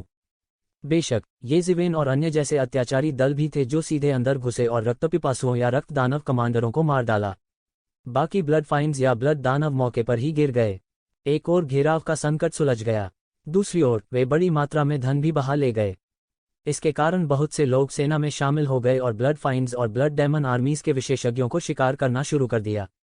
इससे मौके पर ही अफरा-तफरी मच गई। विभिन्न कुलों के योद्धा जो लालच से उत्तेजित थे अचानक शिकारी बन गए। स्थिति में परिवर्तन एक पल में हुआ। इससे पहले कि ब्लड फाइंड्स और ब्लड डीमंस के विशेषज्ञ यह पता लगा पाते कि क्या हो रहा है, लगभग आधे ब्लड फाइंड्स और ब्लड डीमंस का सफाया हो चुका था। ये ज़िवेन, जियान वुशुंग और अन्य लोग भी इन लोगों के साथ मिल गए थे, लगातार रक्तपिपासु और रक्त दानवों के नेताओं को मार रहे थे। हालांकि ये शिवेन ने सभी नेताओं को नहीं लूटा, मूल रूप से सभी को एक एक मिला। इस तरह 5 या 6 रक्त दानव सेनाओं या रक्तपिपासु जनजातियों का वध करने के बाद ये ज़िवेन के रक्तपियों की संख्या 200 मिलियन से अधिक हो गई। ये ज़िवेन के नेतृत्व में सभी का शिकार अभियान बहुत सुचारू था। उसने अभी अंतिम रक्त दानव कमांडर को मार डाला था जब अन्य सभी रक्त दानव तितर-बितर होने लगे। वे चिल्लाए और सभी दिशाओं में भाग गए। हालांकि इससे पहले कि सभी आनंदित होते, उन्होंने आकाश से एक ठंडी आवाज़ सुनी। जियान वुशुंग, TSK, मैंने आपको यहाँ देखने की उम्मीद नहीं की थी। ऐसा लगता है कि आपने बहुत कुछ हासिल कर लिया है। हालांकि इससे पहले कि सभी आनंदित होते, उन्होंने आकाश से एक ठंडी आवाज़ सुनी। अद्वितीय तलवार, TSK, मैंने आपको यहाँ देखने की उम्मीद नहीं की थी। ऐसा लगता है कि आपने बहुत कुछ हासिल कर लिया है। इस प्रशंसनीय प्रतीत होने वाली लेकिन वास्तव में व्यंग्यात्मक आवाज के साथ एक आकृति हवा में दिखाई दी। वह पीले लबादे में चौकोर चेहरे वाला आदमी था। उनके पास एक मजबूत शरीर और कुछ उग्र चेहरा था। हालांकि यह कुछ अजीब था कि उसके चेहरे पर एक बड़ा निशान था, सीधे उसके चेहरे के एक तरफ से दूसरी तरफ। अंदर का मांस निकला हुआ था, जो असामान्य रूप से क्रूर और भयानक लग रहा था। ये शिवेन को थोड़ा अजीब लगा। वह नहीं जानता था कि यह व्यक्ति क्या करने जा रहा है। वास्तव में उनके साधना के स्तर पर भले ही उनके पास अपने शरीर की रक्षा के लिए फीनिक्स रीजनरेशन तकनीक जैसा दिव्य कौशल नहीं था, फिर भी 1 या 2 निशानों को ठीक करना कोई समस्या नहीं थी। हालांकि इस शख्स ने यह निशान छोड़ दिया, जो थोड़ा अजीब था। क्या आपको यह निशान याद है? अद्वितीय तलवार। चौकोर चेहरे वाले, पीले वस्त्र वाले आदमी ने कनखजूरे की तरह अपने चेहरे पर लंबे और सनकरे निशान की ओर इशारा किया। 2 महीने बीत गए, लेकिन मुझे अभी भी आपकी तलवार की चाल याद है। TS, यह वास्तव में सटीक है, बस थोड़ा सा और मेरा सिर तुम्हारे द्वारा 2 हिस्सों में काट दिया गया होता। हालांकि इस व्यक्ति के शब्द बहुत शांत लग रहे थे, लेकिन ये ज़िवेन उस तरह की ठंडी हत्या के इरादे को महसूस कर सकती थी, जिससे लोग डर से कांपने लगे। हुआंग वीशान, आप कैसे हैं? मियाओ सिसी ने कहा। उसे उम्मीद नहीं थी कि यह व्यक्ति उसके सामने होगा। मियाओ सिसी, TSK, तुम अभी भी बहुत सुंदर हो। इससे कोई फर्क नहीं पड़ता, मैं तुम्हें बता दूंगा कि मौत से भी बदतर जीवन जीने का क्या मतलब है। मैं तुम्हें अंत में मार डालूंगा। जब मैं खेलकर थक जाऊंगा मैं तुम्हारे स्तनों को निचोड़ लूंगा। TSK, वह भावना बहुत अच्छी होनी चाहिए। पीले वस्त्र में वर्गाकार चेहरे वाले व्यक्ति हुआंग वीशान ने अपनी आंखें टेढ़ी कर लीं और नशे में होने का नाटक किया। हालांकि उसके चेहरे पर कनखजूरे जैसा निशान था, वह और भी क्रूर लग रहा था। मियाओ सिसी के चेहरे पर अचानक घृणा के भाव आ गए। यहाँ तक कि कियान की अभिव्यक्ति भी कुछ घृणास्पद थी। आप बिगाड़ने, मियाओ सिसी ने जमकर कहा। विकृत, TSK, मुझे यह नाम पसंद है। जी, मेरा परिचय कराएं, यह सुंदरी कौन है? इस समय हुआंग वीशान की नज़र ये कियान पर पड़ी। उसकी आंखें वासना से भर गईं क्योंकि उसने उसे सिर से पांव तक आकार दिया। यह ऐसा था मानो वह केवल अपनी एकटक दृष्टि से उसे नग्न कर सकता था। वह वास्तव में एक महिला गुलाम है, स्वभाव वाली एक महिला गुलाम है। मुझे यह पसंद है। जो मुझे सबसे ज्यादा पसंद है वह है एक प्रतिष्ठित महिला को सबसे कामुक से एक स्लेव में प्रशिक्षित करना। ये कियान ने उसकी बातें सुनी और घृणा का भाव प्रकट किया। अगर वह अभी भी अपनी चरम स्थिति में होती तो वह इस शापित विकृत को बहुत पहले ही मार चुकी होती। धिक्कार है, यह आदमी क्यों है? मैंने इस आदमी का फिर से सामना किया है। गाओ हुआन की अभिव्यक्ति अचानक गरिमापूर्ण हो गई। यह स्पष्ट था कि हुआंग वीशान, जो उसके सामने खड़ा था, ने उस पर भारी मात्रा में दबाव डाला। उसका असली युवान अनजाने में बाहर निकल रहा था, जैसे कि वह एक बेहद खतरनाक जहरीले सांप का सामना करना पड़ रहा था। हुआंग वीशान, मुझे लगता है कि आप कभी नहीं बदले हैं। क्या आपने काफी कुछ नहीं झेला है? आपकी यहाँ अकेले आने की हिम्मत कैसे हुई? क्या आप भूल गए हैं कि पिछली बार क्या हुआ था? सिको हाउ ने तेज आवाज में कहा। आपके सिर पर तलवार ने आपकी जान नहीं ली, इसलिए अब आप फिर से मरने आए हैं। सिको हाउ को शातिर कहा जा सकता है क्योंकि उसने हुआंग वीशान के बड़े निशान की ओर इशारा किया था। जैसा कि अपेक्षित था, हुआंग वीशान के चेहरे की मांसपेशियां फड़कने लगीं। जाहिर था कि वह बेहद गुस्से में थे। एक भगवान के इष्ट के रूप में वह कभी इतनी बुरी तरह से घायल कब हुआ था? इसके अलावा यह कुछ ही लोग थे जिनके बारे में उसने कभी बहुत अधिक नहीं सोचा था। हालांकि परिणाम यह हुआ कि उसके खिलाफ साजिश रची गई और उसका सिर लगभग आधा काट दिया गया। अगर उसने गुप्त कौशल को हर कीमत पर जारी नहीं किया होता तो वह अब तक मर चुका होता। उसने जियान वुशुन को कम आंका था, इसलिए वह इस निशान को याद रखना चाहता था कि वह कैसे घायल हुआ था और बदला लेने के लिए खुद को लगातार याद दिलाता था। केवल जियान वुशुन को मारकर ही वह इस बड़े निशान को मिटा पाएगा। तसिक, क्या तुम्हें लगता है कि मैं यहाँ अकेला आया हूँ? हुआंग वीशान ने उपहास किया और कहा, बाहर आओ और उन्हें मुझे देखने दो। हा, हुआंग वीशान, तो आप इस तलवार कल्टीवेटर से घायल हो गए। कितना बेकार है। टीएस, यह सब आपके पास है। हालांकि उसने एक प्रचंड उपहास भरी हंसी सुनी। मध्यम कद का एक मध्यम आयु वर्ग का व्यक्ति शून्य से बाहर चला गया। जैसे ही यह अधेड़ आदमी दिखाई दिया, उसने बिना किसी संदेह के हुआंग वीशान का मजाक उड़ाना शुरू कर दिया। हाओ होंगगुआंग, मैंने पहले भी कहा है, यह सिर्फ एक दुर्घटना थी। इस दुर्घटना के कारण इस लड़के ने मेरे खिलाफ साजिश रची थी। हुआंग वेशन ने गुस्से से कहा, जब उसने अधेड़ उम्र के आदमी हाओ होंगगुआंग को एक अमित दृष्टि से देखा। टस्क, आप जो भी कहते हैं, आप इस तथ्य को नहीं बदल सकते हैं कि आपका सिर इस बववा द्वारा लगभग काट दिया गया था। हाओ होंगगुआंग ने उपहास करना जारी रखा जैसे कि उसने हुआंग वीशान की धमकी की परवाह नहीं की। इस बार मैं उनके सिर को मोड़ दूंगा और उन्हें गेंद की तरह लात मारूंगा। हुआंग वीशान ने गुस्से में कहा। ओल्ड सन, बाहर आओ अब और छिपने की कोई जरूरत नहीं है। हुआंग वीशान ने शून्य की ओर कहा। इतना कहकर एक और भयानक विशेषज्ञ प्रकट हुआ। यह थोड़ा पतला आदमी था। उसका चेहरा कुछ पुराना लग रहा था और उसकी अभिव्यक्ति असाधारण रूप से ठंडी थी। इस समय वह एक शिवेन और अन्य लोगों को भावहीनता से देख रहा था। गाओ जुबान और अन्य यह देखकर चौंक गए कि वहां अभी भी लोग आसपास छिपे हुए थे। सबसे खास बात यह थी कि उन्हें इस बात की भनक तक नहीं लगी। चाहे वह हुआंग वीशान हो, हाओ होंगगुआंग या ओल्ड सन, उनमें से किसी ने भी इस पर ध्यान नहीं दिया था। जब हुआंग वीशान पहली बार सामने आया तब भी यह संभव था। हालांकि वे लड़ाई के बाद बहुत उत्साहित थे और उन्होंने उस पर ध्यान नहीं दिया। उसके बाद जब वे सतर्क हो गए तब भी उन्हें दो लोगों के अस्तित्व पर ध्यान नहीं दिया गया। केवल एक ही संभावना थी, उनकी खेती उनकी कल्पना से बहुत परे थी। केवल हुआंग वेशन ने ही उन्हें पहले बहुत परेशानी दी थी, दो अज्ञात और भयानक विशेषज्ञों का उल्लेख नहीं करना। इस समय ये जिवेन ने सी कोहुयान से यह भी जाना कि गुप्त आवाज भेजने के माध्यम से उन्हें हुआंग वीशान के साथ किस तरह की शिकायतें थीं। यह सब बहुत समय पहले शुरू हुआ था।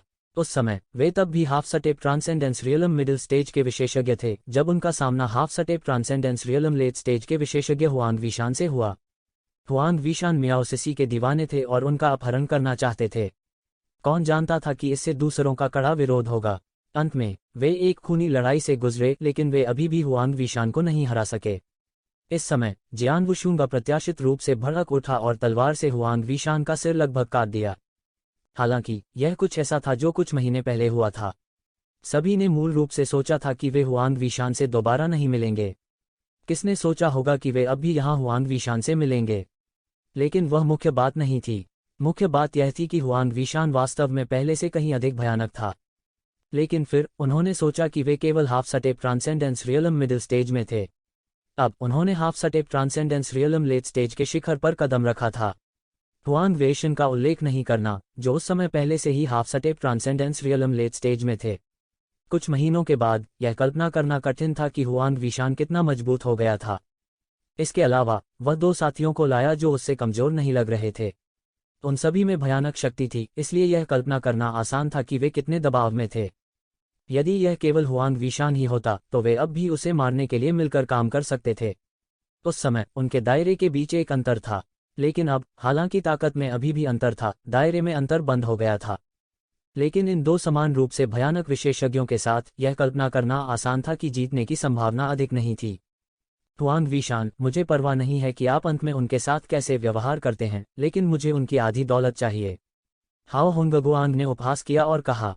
उसने हुआंग वीशान की धमकी को गंभीरता से नहीं लिया। उसे इस बात की परवाह नहीं थी कि हुआंग वीशान क्या सोच रहा है। वैसे भी उसकी नज़र में ये जिवेन और अन्य लोग एक चलते फिरते खजाने से ज्यादा कुछ नहीं थे। मुझे शेष आधा चाहिए, बूढ़े सूरज ने ठंडे स्वर में कहा। हुआंग वीशान ने अपने दांत पीस लिए, सिर हिलाया और कहा, यह आप पर निर्भर है। तुम में से हर एक अपनी आधी दौलत ले सकता है। यह शर्त थी कि उसने उनसे वादा किया था और वह अपने वचन से पीछे नहीं हटना चाहता था। अगर उसने किया भी तो इन दो लोगों के साथ छल नहीं करना था। यह विचार अभी उनके मन में उठा ही था कि उन्होंने उसे बुझा दिया। यदि वह वास्तव में अपने वचन से मुकर जाता तो शायद इन 2 लोगों द्वारा मरे हुए कुत्ते की तरह उसका शिकार किया जाता। ऐसा लग रहा था कि तीनों लोग येज़िवेन और अन्य लोगों को मृत मान रहे थे। उन्होंने वास्तव में अपने धन को उनके सामने बांट दिया था, जो कि बहुत अधिक था। लेकिन अप्रत्याशित रूप से जियान वुशुंग और अन्य लोगों ने उनका खंडन नहीं किया। वे बस उन्हें ठंडी निगाहों से देखते थे और थोड़े घबराए हुए भी दिखते थे। गाओ जुबान, मैं पीछे वाले हिस्से का ध्यान रखूंगा। उन्हें दूर ले जाने की जिम्मेदारी तुम्हारी है। जितना तेज उतना अच्छा। जियान वुशुंग ने आखिरकार अपना मुंह खोला, लेकिन वह चाहता था कि गाओ हुआन और अन्य लोग पीछे हट जाएं और उसे पीछे की देखभाल करने दें। जियान वुशुंग स्वयं एक तलवार कृषक थे। तलवार की खेती करने वालों का मानना कि जब तक उनके हाथ में तलवार है, वे एक ही तलवार से सभी कानूनों को तोड़ने में सक्षम होंगे और वे अदम्य इच्छाशक्ति के साथ आगे बढ़ेंगे।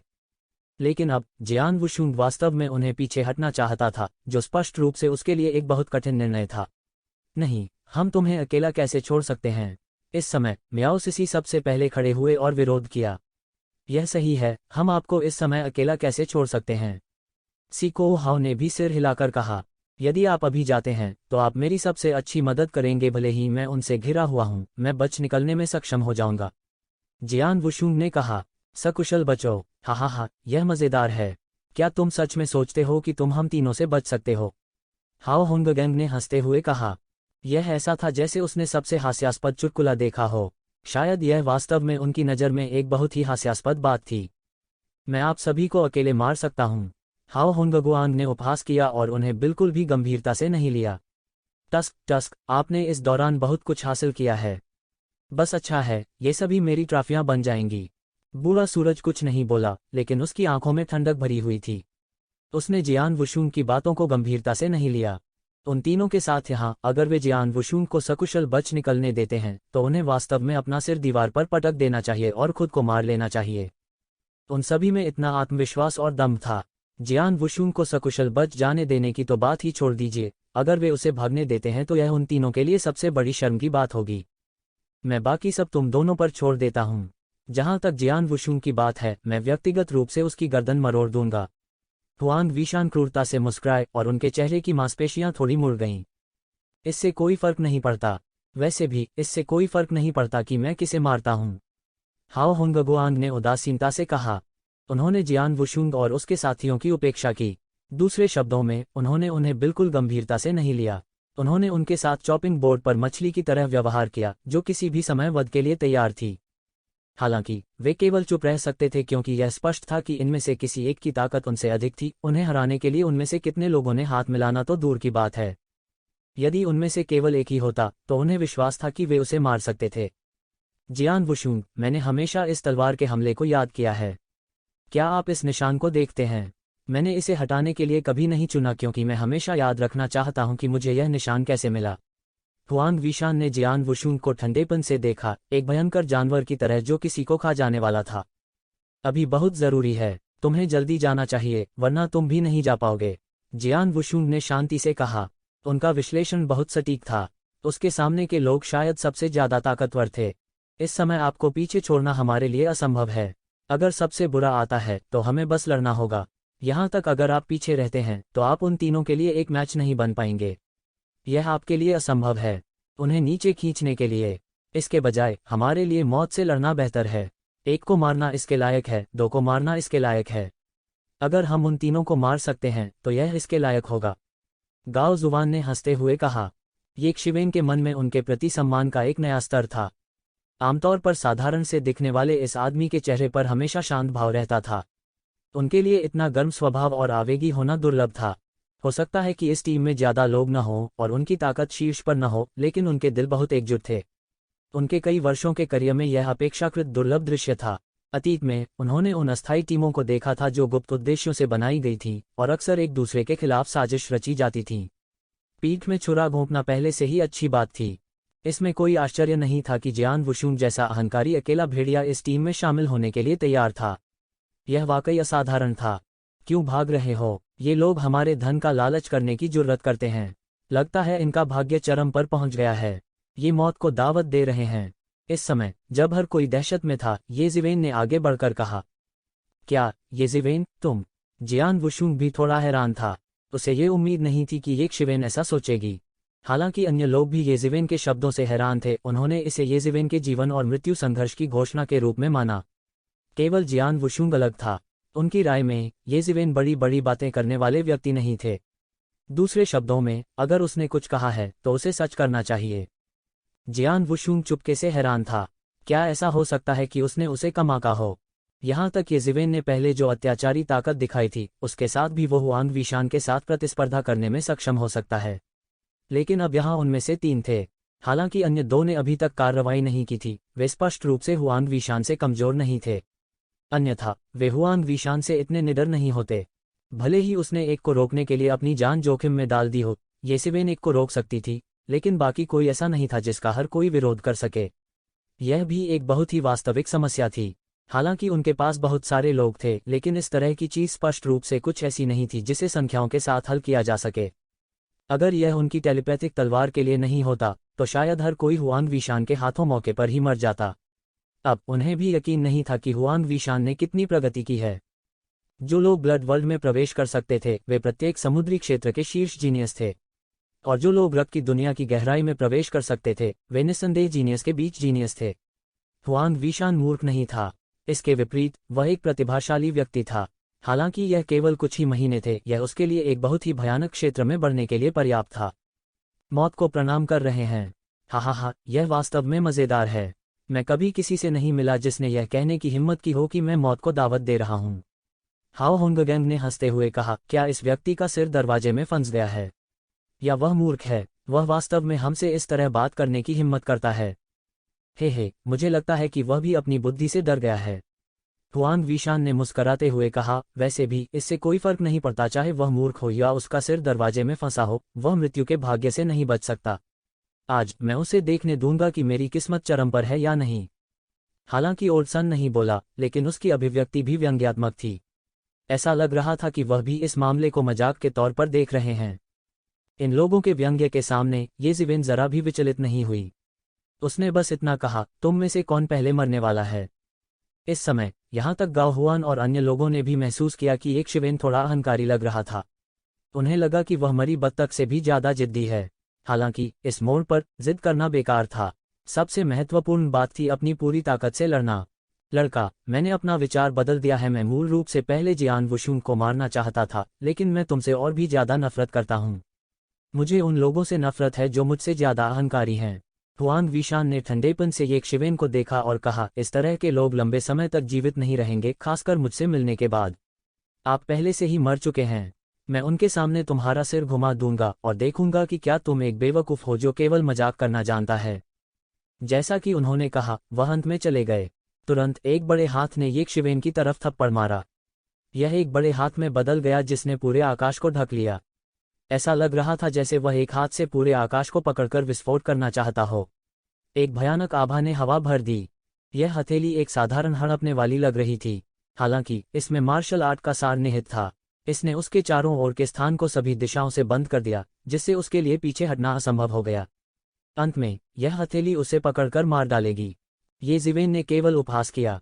जब बड़ा हाथ येज़िवेन के शरीर को पकड़ने और उसके शरीर को कुचलने ही वाला था, वह हिल गया। विशाल आकाश को चीरते हुए उसके हाथ से एक तलवार का प्रकाश फूट पड़ा। एक पल में ऐसा लगा जैसे उसने अनगिनत तलवार की रोशनी को तोड़ दिया हो और सीधे बड़े हाथ की ओर वार कर दिया हो। पफ! हवा में तलवार की रोशनी से वह बड़ा हाथ 2 हिस्सों में कट गया। मार्शल आर्ट के सभी हमले येज़िवेन की तलवार की रोशनी के सामने पाउडर में बदल गए और येज़िवेन के शरीर को प्रभावित नहीं कर सके। हुआंग विशान को अचानक ही लगा कि एक तलवार क्यूई बड़े हाथ के साथ चली गई और वास्तव में उसके शरीर को काट दिया। उसकी हथेली इस तलवार क्यूई से लगभग कट गई थी, और अगर उसने जल्दी से प्रतिक्रिया नहीं की होती तो उसकी बांह को बचाना बहुत मुश्किल होता। ये स्वॉर्ड क्यू टासल की हड्डी में कीड़े की तरह थे, सीधे उस पर छाया की तरह चिपके हुए थे, उसके शरीर को लगभग 2 हिस्सों में विभाजित कर रहे थे। उसे अचानक बहुत आश्चर्य हुआ और एक शिवेन के बारे में उसका मूल का आंकना भी एक पल में गायब हो गया। बेशक उसके लिए अब तक जीवित रहना और वर्तमान उच्च पद पर चढ़ना असंभव था, यह कहना निश्चित रूप से नहीं था कि वह मूर्ख था। हालांकि वह अहंकारी था और येज़िवेन और अन्य लोगों को गंभीरता से नहीं लेता था, वह बिल्कुल मूर्ख नहीं था। चूंकि वह जानता था कि एक शिवन इतना सरल नहीं था, इसलिए वह स्वाभाविक रूप से उसे कम नहीं आंकेगा। हालांकि चाहे वह एक शिवेन के बारे में कितना भी अच्छा सोचता हो, वह पाएगा कि उसने अभी भी उसे कम आंका था। जबकि हुआंग वीशान अभी भी सदमे की स्थिति में था, ये जिवेन पहले ही हिल चुका था। ये जिवेन का शरीर उसकी तलवार के साथ हिलने लगा। लंबी तलवार शून्य को पार कर गई और ये जिवेन की आकृति उसके पीछे पीछे चलने लगी। लगभग एक क्षण बाद वह पहले ही हुआंग वीशान से मिल चुका था। तलवार की रोशनी ने मध्य हवा में एक भयानक झरने को गिरा दिया। इसने सीधे आसमान को 2 हिस्सों में काट दिया। ये जिवेन की तलवारबाजी के दर्शन को विशद रूप से प्रदर्शित किया गया था। जियान वुशुंग की निगाहें ये जिवेन की लंबी तलवार पर टिकी थीं, जैसे वह एक अद्वितीय सुंदरता को देख रहा हो जिसे नग्न कर दिया गया हो। हालांकि वे दोनों तलवार चलाने वाले थे, निस्संदेह उसकी अवधारणा और ये जिवेन की अवधारणा के बीच एक बड़ा अंतर था। जब सभी ने तलवार सिद्धांत को समझ लिया तो उनकी अपनी स्थिति के आधार पर उनकी अपनी समझ होगी। अन्य लोगों के तलवार सिद्धांतों से सीखना भी अपने स्वयं के तलवार सिद्धांत को पूरा करने का एक उत्कृष्ट तरीका था, लेकिन मातम को दूर करने और सार को बनाए रखने के लिए ऐसा करने में सक्षम होना ऐसा कुछ नहीं था जो सामान्य लोग कर सकते थे। हालांकि थोड़े समय में ये जिवेन के स्वॉर्ड सिद्धांत के माध्यम से देखना मुश्किल था, लेकिन युद्ध को देखते हुए जियान वुशुंग के लिए यह पहले से ही एक बड़ी फसल थी। उसे अपने दिल में और भी पछतावा हुआ। सिर्फ तलवार सिद्धांत की समझ के आधार पर जियान वुशुंग जानता था कि तलवार चलाने के कौशल से वह ये जिवेन जितना अच्छा नहीं था जो उसने प्रदर्शित किया था। इतनी कम उम्र में ऐसा व्यक्ति तलवार सिद्धांत की इतनी उच्च साधना कर सकता था, यह कल्पना की जा सकती थी कि तलवार सिद्धांत में ये जिवेन की प्रतिभा उससे भी अधिक थी। यह वास्तव में अफसोस की बात थी कि ऐसा व्यक्ति तलवार की खेती करने वाला नहीं बना। यह वास्तव में अफसोस की बात थी। अपने दिल में वह अभी भी एक शिवेन के लिए खेद महसूस कर रहा था, यह महसूस करते हुए कि यह उत्कृष्ट प्रतिभा की बर्बादी थी। वैसे भी ये जिवेन के तलवार सिद्धांत से उन्होंने महसूस किया कि यह एक अत्यंत गहरा और अथाह महान मार्ग था, एक ऐसा क्षेत्र जिसे उन्होंने अब तक नहीं खोजा था। वह नहीं जानता था कि यद्यपि ये जिवेन को तलवार सिद्धांत की समझ थी, यह इतनी अधिक मात्रा में नहीं थी। काफी हद तक उनका तलवार सिद्धांत और तलवार का सार सीधे बूढ़े आदमी से तलवार आत्मा के साथ आया था। बूढ़े आदमी की तलवारबाजी की साधना अथाह थी और ये जिवेन अभी भी उसे पकड़ नहीं पाई थी। हालांकि रहस्यमयी जगह और भी जादुई थी। ये शिवेन तलवारबाजी के एक हिस्से को सिर्फ एक बार देखकर उसकी नकल करने में सक्षम थी। हालांकि यह सार का केवल एक छोटा सा हिस्सा था, लेकिन वर्तमान ये जिवेन के लिए यह पहले से ही बहुत गहरा था। धत्तेरी की, हुआंग वीशान ने लगभग तुरंत प्रतिक्रिया व्यक्त की। कितनी तेज गति है। हालांकि अगर आपके पास बस इतना ही है तो आप नरक में जा सकते हैं। वह गुस्से में था। वह ऐसा व्यक्ति नहीं था जिसके साथ छल किया जाए। उसने लगभग तुरंत प्रतिक्रिया दी और अपनी हथेली को नीचे पटक दिया। रफ्तार भी बेहद तेज थी।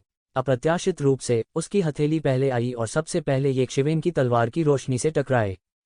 अतुलनीय विशाल वेल। उसकी ताड़ की हवा एक पहाड़ी के आकार की एक विशाल क्रूर विशाल वेल में घनीभूत हो गई। इसकी विशाल पूंछ सीधे विशाल आकाश को भेदती है और तलवार प्रकाश पर पटकती है। बूम! यह एक और भयानक टक्कर थी। इस समय हुआंग वीशान असीम ताकत के साथ एक विशाल वेल में बदल गया था। हुआंग वीशान कोई इंसान नहीं था, बल्कि सी रेस का सदस्य था। उसके पास समुद्र में एक विशाल वेल का खून था और वह बेहद अत्याचारी था। तुम बच्चे, हालांकि मुझे नहीं पता कि तुम कहां से आए हो, तुमने सफलतापूर्वक मेरी रुचि जगाई है। तुमने मुझे सफलतापूर्वक क्रोधित भी किया है। मैं तुम्हारे अंगों को थोड़ा थोड़ा करके तोड़ दूंगा और तुम्हें बता दूंगा कि अपने अगले जन्म में मुझे अपमानित मत करना। हुआंग वीशान ने तलवार की रोशनी को एक वार से तोड़ दिया। वह बहुत गर्वित था और उसने ये जिवेन को एक उपहास के साथ देखा। इस समय उनके पैर शून्य में घनीभूत लहरों पर चले गए। उसकी टकटकी उदास थी और सारा समुद्री जल उसके मूड के अनुसार ऊपर और नीचे गिर गया। वह समुद्र में एक देवता के समान था जो स्वतंत्र रूप से सारे समुद्र को नियंत्रित करता है। भयावह आभा ने ये जिवेन को मजबूती से बंद कर दिया, एक युद्ध शैली का प्रदर्शन किया जो पारलौकिक क्षेत्र से पूरी तरह से अलग था। यह हाफ स्टेप लॉ मैनिफेस्टेशन दायरे से संबंधित भयानक ताकत थी। ये जिवेन, सावधान रहें। यह हुआंग वीशान बहुत मजबूत है। गाओ हुआन अभी भी थोड़ा चिंतित था और उसने कहा। हुआंग वीशान की जोरदार आध्यात्मिक मौलिक ऊर्जा हलकों में बह गई। फिर उसने अचानक अपनी हथेली को नीचे पटक दिया। यह एक विशाल वेल की पूंछ में बदल गया। यह बहुत भयानक था। इस समय वह दुनिया में एक बड़े घाव को फाड़ना चाहता था। यह हथेली सीधे ये जिवेन के चेहरे पर झपटी। ये शिवेन को चीरकर मांस के पेस्ट में तोड़ना चाहती थी। ऐसा कहा जा सकता है कि वह वास्तव में एक शिवेन से नाराज था। इस समय यहां तक मूल नंबर 1 दुश्मन जियान वुशुंग भी उसके सामने ये जिवेन जितना भयानक नहीं लग रहा था। बहुत मजबूत, ये जिवेन ने उपहास किया। यह सिर्फ कचरा है। ये जिवेन के हाथ की तलवार की रोशनी तुरंत नीचे गिर गई। यह आकाश में हजारों तलवार रोशनी में विकसित हुआ और एक तलवार का जाल बनाया जो उसकी ओर गिर गया। Boom boom boom! आसमान में इस तरह के पागल टक्करों की आवाज हर जगह सुनाई दे रही थी। तार की हवा और तलवार ची आपस में टकरा गए, जिससे चौंकाने वाले विस्फोट हुए। आप मेरी लोहे की हथेली को तलवार की रोशनी से रोकना चाहते हैं? हुआंग वीशान बिल्कुल नहीं हिचके। उसने रक्त ऊर्जा के एक बड़े क्षेत्र पर अपना पैर जमाया और उसकी आकृति तुरंत बिजली की तरह निकली। फिर उसने अपनी हथेली को फिर से नीचे गिरा दिया। यह एक भयानक भूत छाया की तरह था। इसने एक पल में आसमान को फाड़ दिया और येकशिवेन के सामने आ गई। येकशिवेन ने कोई फालतू हरकत नहीं की। यह लगभग सहज था। उसने अपना हाथ उठाया और एक बिखरी हुई स्टार मुट्ठी को उड़ा दिया। बूम! एक और आवाज थी जो सोने और लोहे के टकराने जैसी लग रही थी। तो ज़िवेन ने अपना हाथ उठाया और इस हथेली को अवरुद्ध कर दिया। यदि नर्क का राजा चाहता है कि तुम आधी रात को मर जाओ, तो कौन तुम्हें आधी रात तक जीवित रख सकता है? ये ज़िवेन की आंखें ठंडी थीं। तुम मेरे पीछे आना चाहते हो? तुम्हारी किस्मत पहले ही खत्म हो चुकी है। दुर्भाग्य से तुम्हें अभी तक इसका एहसास नहीं हुआ है। मेरे धन का तो कहना ही क्या, तुम्हारा धन भी मेरे हाथ लग जाएगा। ये ज़िवेन की आकृति पर अचानक एक छाया आ गई और उसके हाथ में एक हल्की तलवार दिखाई दी। उसने बिजली की गति से लगभग तुरंत वार किया। कुछ सेकंड के लिए तलवार प्रकाश गुजरने के बाद तेज आवाज हुई। ध्वनि की गति ये ज़िवेन की वर्तमान सुपरसोनिक गति के साथ नहीं रह सकती थी। उसके हाथ में तलवार प्रकाश सभी कानूनों को तोड़ सकता था। यह सीधे विशाल आकाश को काटता है। वह इतना तेज कैसे हो सकता है? हुआंग वीशान को अचानक झटका लगा। हालांकि येकशिवेन की गति शुरू से ही काफी अच्छी लग रही थी, यह केवल अच्छी थी। उसे उम्मीद नहीं थी कि यह इतनी जल्दी हो सकता है। जैसे ही वह घबरा रहा था, येकशिवेन की तलवार की ऊर्जा फिर से आ गई। यह एक अद्वितीय शक्ति को ले गया और हवा के माध्यम से छेदा। तलवार की रोशनी हुआंग वीशान की गर्दन पर लक्षित थी। स्विश! हवा के टूटने की भयानक आवाज उसके कानों में पड़ी। तेज, तेज, तेज! ये ज़िवेन की लोहे की तलवार में अपनी अतुलनीय तेज गति के अलावा और कोई विशेषता नहीं थी। किसी को भी उम्मीद नहीं थी कि गति के शिखर पर पहुंचने के बाद एक साधारण दिखने वाली तलवार इतनी भयानक शक्ति पैदा कर सकती है। इस समय उनके मन में केवल एक ही विचार शेष प्रतीत हो रहा था। इससे कोई फर्क नहीं पड़ता कि यह किस प्रकार की मार्शल आर्ट है, जब तक यह चरम पर पहुंचती है तब तक इसमें बड़ी शक्ति होगी। लेकिन फिर भी कितने लोग उस तक पहुंच सके? जाहिर है, ये ज़िवेन उस तक पहुंच सकती थी। हे भगवान, इतनी जल्दी! सिको यान ऐसा लग रहा था जैसे उसने भूत देखा हो। मैं गलत नहीं हूं, है ना? किसी की गति इतनी तेज कैसे हो सकती है? मियाओ सिसी ने अविश्वास में कहा। अगर कोई थोड़ा धीमा होता तो मुझे डर है कि वे उसके द्वारा मूर्ख बनाए गए होते। अद्भुत! मुझे उम्मीद नहीं थी कि इतना भयानक मास्टर हमारी टीम में छिपा होगा। हम सभी ने उसे गलत समझा। गाओ हुआन ने प्रशंसा में कहा। वास्तव में, उसके दृष्टिकोण से उन्होंने वास्तव में येकशिवेन को कम करके आंका था। यहाँ तक जिस क्षण से येकशिवेन ने अपनी प्रतिभा दिखाना शुरू किया, इससे कोई फर्क नहीं पड़ता कि उन्होंने येकशिवेन को कितना अधिक आंका था। उन्हें अंततः पता चल जाएगा कि उन्होंने अभी भी येकशिवेन को कम करके आंका था। वह एक अथाह खाई की तरह था, चाहे लोग उसे कितना भी कम आंकें। उसने अभी तक अपनी पूरी ताकत का इस्तेमाल नहीं किया है। जियान वुशुंग ने येकशिवेन को देखा। वह दूसरों की तरह अचंभित नहीं था क्योंकि उसने येकशिवेन के दानव पंख देखे थे। उसने अभी तक येकशिवेन को अपने दानव पंखों को खोलते नहीं देखा था, इसलिए वह स्वाभाविक रूप से जानता था कि येकशिवेन ने अपनी पूरी ताकत का उपयोग नहीं किया था। शायद इसलिए कि अपनी ताकत को छुपाना उसके स्वभाव में गहराई तक छुपी हुई आदत बन गई थी। ऐसा लग रहा था कि उसने अपनी पूरी ताकत नहीं लगाई थी क्योंकि इसकी जरूरत नहीं थी। हालांकि उसे अभी भी स्वीकार करना पड़ा कि येकशिवेन पहले से कई गुना अधिक अत्याचारी था। उसकी शक्ति में वृद्धि उसके अपने से भी अधिक थी। उस समय वो अभी भी येकशिवेन के साथ लड़ सकता था। हालांकि वह लड़ाई नहीं हुई थी, उसे विश्वास था कि वह अभी भी येकशिवेन के साथ लड़ सकता है। लेकिन अब उसे भी हुआंग वीशान और अन्य लोगों के साथ सिरदर्द हो गया था। उनके हाथों में ऐसा लग रहा था कि वे अपनी पूरी ताकत लगाने के लायक भी नहीं हैं। इस समय केवल ये कियान ही सबसे शांत लग रहा था। उसने ये ज़िवेन को अपनी तारों भरी आंखों से देखा, जैसे वह उसके आर पार देखना चाहती हो। वह नहीं जानती थी कि वह कहाँ से आया है और वह इतना शक्तिशाली कैसे हो सकता है। हुआंग वीशान के चेहरे पर आखिरकार थोड़ा डर दिखा। अन्य दो लोग, हाओ होंगगैंग और ओल्ड सन, उसे बचाना चाहते थे, लेकिन तब तक बहुत देर हो चुकी थी। उन्हें उम्मीद नहीं थी कि हुआंग वीशान को उनकी मदद की जरूरत होगी। उन्हें मिली जानकारी के अनुसार ऐसा लग रहा था कि केवल ये ज़िवेन ही एक ऐसी शख्स थी जिससे निपटना मुश्किल था। बाकी तो कहने लायक ही नहीं थे। ऐसा लगता था कि ये ज़िवेन की तलवार उसी जगह हुआंग वेशन का सिर काट देना चाहती थी। हालांकि हुआंग वेशन कोई ऐसा व्यक्ति नहीं था जिसके साथ छल किया जाए। उसने सीधे अपने हाथ से एक चौंकाने वाली लहर निकाली, जिससे एक नीला आकाश पर्दा बन गया जिसने उसकी रक्षा की। ये ज़िवेन की तलवार का प्रकाश आकाश के पर्दे से पहले ही फट चुका था जब उसका आकाश का पर्दा अभी अभी बना था। स्विश! लगभग एक ही पल में येज़िवेन की तलवार की रोशनी, जो पहले से ही बहुत तेज थी, ने सीधे आसमान के पर्दे को तोड़ दिया। तलवार की रोशनी ने पहले ही हुआंग विशान के शरीर पर बमबारी कर दी थी। टकराना। तलवार की रोशनी ने सीधे हुआंग विशान के शरीर पर एक बड़ा घाव कर दिया और बड़ी मात्रा में रक्त बाहर निकल आया, जैसे कि यह बहुत दबाव में हो। एक ज्वालामुखी विस्फोट की तरह हुआंग विशान का शरीर नष्ट हो गया था और तलवार की रोशनी से लगभग फट गया था। यदि यह इस तथ्य के लिए नहीं था कि स्काई कर्टन ने इसे अवरुद्ध कर दिया था और इसकी शक्ति को बहुत कम कर दिया था, तो यह तलवार उसे आधे हिस्से में विभाजित कर देती। अत्यंत शक्तिशाली। मियाओ सिसी को पहले से ही उम्मीद थी कि येज़िवेन का हमला प्रभावी होगा। हालांकि वह तब भी चौंक गई जब उसने देखा कि येज़िवेन की तलवार ने हुआंग विशान को गंभीर रूप से घायल कर दिया था। उसने अपना छोटा मुंह खोला और कुछ कहना चाहती थी, हालांकि वह अंत में केवल कुछ शब्द कहने में सफल रही। इस समय चाहे वह सी कुआन हो या गाओ जुबान, दोनों ही हक्का बक्का रह गए और लगभग बेहोश हो गए। येज़िवेन वास्तव में इतनी मजबूत थी। हे भगवान, हुआंग वेइशन ने अकेले ही हमें एक हताश स्थिति में डाल दिया। अब वह उसकी एक चाल भी नहीं झेल सकता।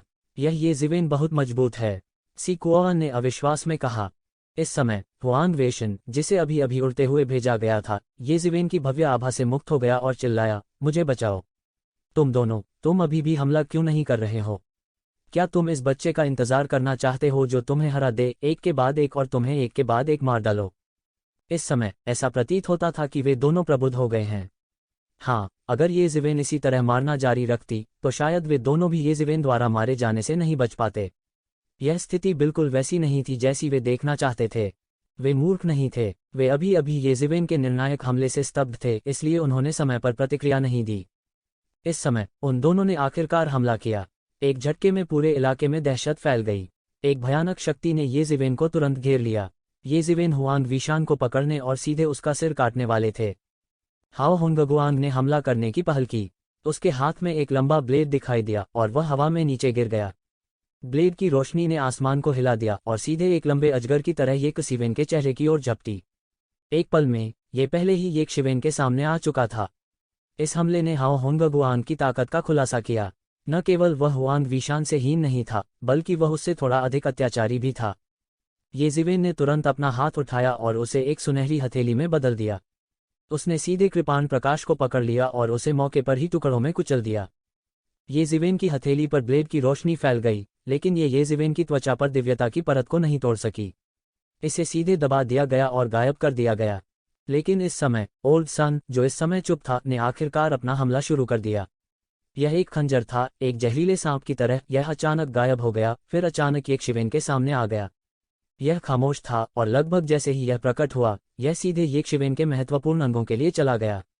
येज़िवेन दंग रह गई। अगर वह किसी और के साथ व्यवहार कर रहा होता तो वह पहले ही सफल हो चुका होता। दुर्भाग्य से उसका निशाना येज़िवेन था। येज़िवेन की दिव्य भावना हमेशा उस पर बंधी रहती थी। हालांकि उसने अपनी पूरी ताकत का इस्तेमाल नहीं किया, लेकिन यह कहा जा सकता है कि वह बहुत सावधान था। उसने एक क्षण के लिए भी अपनी सतर्कता में ढील नहीं दी। जिस क्षण ओल्ड सन गायब हुआ, वह पहले से ही बहुत सतर्क था। जब वह फिर से प्रकट हुआ, हालांकि उसकी गति बहुत तेज थी, फिर भी वह येज़िवेन की नजरों से बच नहीं सका। बहुत धीमी, बहुत धीमी। येज़िवेन ने दहाड़ा और अपने हाथ से अनगिनत तलवार रोशनी को गिरा दिया, जिसने पुराने सूर्य को ढक दिया। बूढ़ा सूरज अचानक चौंक गया। मूल रूप से वह चुपके से येज़िवेन पर हमला करना चाहता था, खासकर जब हाओ होंगगुआंग ने उस पर हमला किया था। वह चुपके से येज़िवेन पर हमला करना चाहता था, जबकि येज़िवेन का ध्यान हाओ होंगगुआंग पर था। दूसरी तरफ हाओ होंगगैंग भी ओल्ड सन की लड़ाई शैली से बहुत परिचित थे। हालांकि उसने पहले ओल्ड सन के साथ सहयोग नहीं किया था, फिर भी उसने तुरंत वही निर्णय लिया। वो पहले येज़िवेन का ध्यान आकर्षित करना चाहता था, फिर ओल्ड सन ने उसे एक जोरदार झटका दिया। जब तक येज़िवेन गंभीर रूप से घायल या मारा गया, बाकी लोगों को कोई समस्या नहीं होगी। लेकिन उन्हें उम्मीद नहीं थी कि येज़िवेन इतना भयानक होगा। वह एक पल में प्रतिक्रिया करने और यहाँ तक पलटवार करने में सक्षम था। हालांकि ओल्ड सन हैरान था, उसकी प्रतिक्रिया बहुत धीमी नहीं थी। झेन युआन ने तुरंत अपने शरीर को लपेट लिया, लेकिन येज़िवेन की तलवार की रोशनी ने वास्तव में उसके शरीर को काट दिया। उसका शरीर अर्धपारदर्शी हो गया था, इसलिए येज़िवेन की तलवार की रोशनी उसे मार नहीं सकती थी। बूढ़े सूर्य का शरीर अर्धपारदर्शी हो गया था, इसलिए येज़िवेन की तलवार की रोशनी उसे मार नहीं सकती थी। ओल्ड सन ने इस समय का फायदा उठाया और एक बार फिर अपने खंजर के साथ येज़िवेन की ओर दौड़ा। ऐसा लग रहा था कि उसे इस हमले की पहले से ही उम्मीद थी। यह उनके विशेष वंश की जन्मजात जादुई शक्ति थी। यह उनके कुल की विशेष योग्यता भी थी। इसलिए यह ऐसा कुछ नहीं था जिसे दूसरे खोज सकें। उसने येकशिवेन को चकमा दे दिया था। एक पल में खंजर पहले ही येकशिवेन के चेहरे की ओर बह गया था। येकशिवेन हैरान था, लेकिन वह घबराया नहीं। वह इतने सालों से लड़ रहा था, तो उसने किस तरह के खतरे का अनुभव नहीं किया था। उसने अपना हाथ उठाया और अपनी रक्षा के लिए एक बड़ा सुनहरा हाथ उसके सामने प्रकट हुआ। बजना, सोने और लोहे के टकराने की आवाज गूंज उठी। खंजर ने येजिवेन के बड़े हाथ को छुआ और चिंगारी सभी दिशाओं में उड़ गई। येजिवेन के शरीर पर दिव्यता के संरक्षण को तोड़ने का कोई तरीका नहीं था। येजिवेन हमला करने के लिए स्थिति का लाभ उठाना चाहता था, लेकिन हाओ होंगगैंग पहले ही उसकी ओर दौड़ पड़ा था। इस समय वह स्वाभाविक रूप से जानता था कि येकशिवेन की ताकत उनकी कल्पना से बहुत परे थी। अगर वह अकेला होता तो उसे येकशिवेन आसानी से मार देता। इसलिए उसे ओल्ड सन के सहयोग की आवश्यकता थी। अगर वे दोनों सेना में शामिल हो जाते हैं तो वे येकशिवेन के खिलाफ लड़ने में सक्षम हो सकते हैं। इस समय उन्हें स्वाभाविक रूप से सहयोग करने की आवश्यकता थी। पुराने सन को पीछे हटने के लिए समय देने के लिए हाओ होंगगुआंग ने सीधे येजिवेन की ओर अपनी ब्लेड से वार किया। साथ ही उनका भी वही विचार था जो ओल्ड सन का था। जबकि येजिवेन का ध्यान हाओ होंगगुआंग द्वारा आकर्षित किया गया था, वह एक चाल से येजिवेन को घायल करना चाहता था। आकाश में ब्लेड की अनगिनत छायाएं दिखाई दीं। कोई नहीं जानता था कि ब्लेड की कितनी परछाइयां थीं। प्रत्येक ब्लेड की छाया दुनिया को नष्ट करने में सक्षम लगती थी। यह एक भयानक ब्लेड नेट था। हाओ होंगगुआंग पहले से ही अपनी पूरी ताकत के करीब था। यह ब्लेड नेट न केवल ओल्ड सन के रिट्रीट को कवर करने के लिए था, बल्कि यह पूरी ताकत का हमला भी था।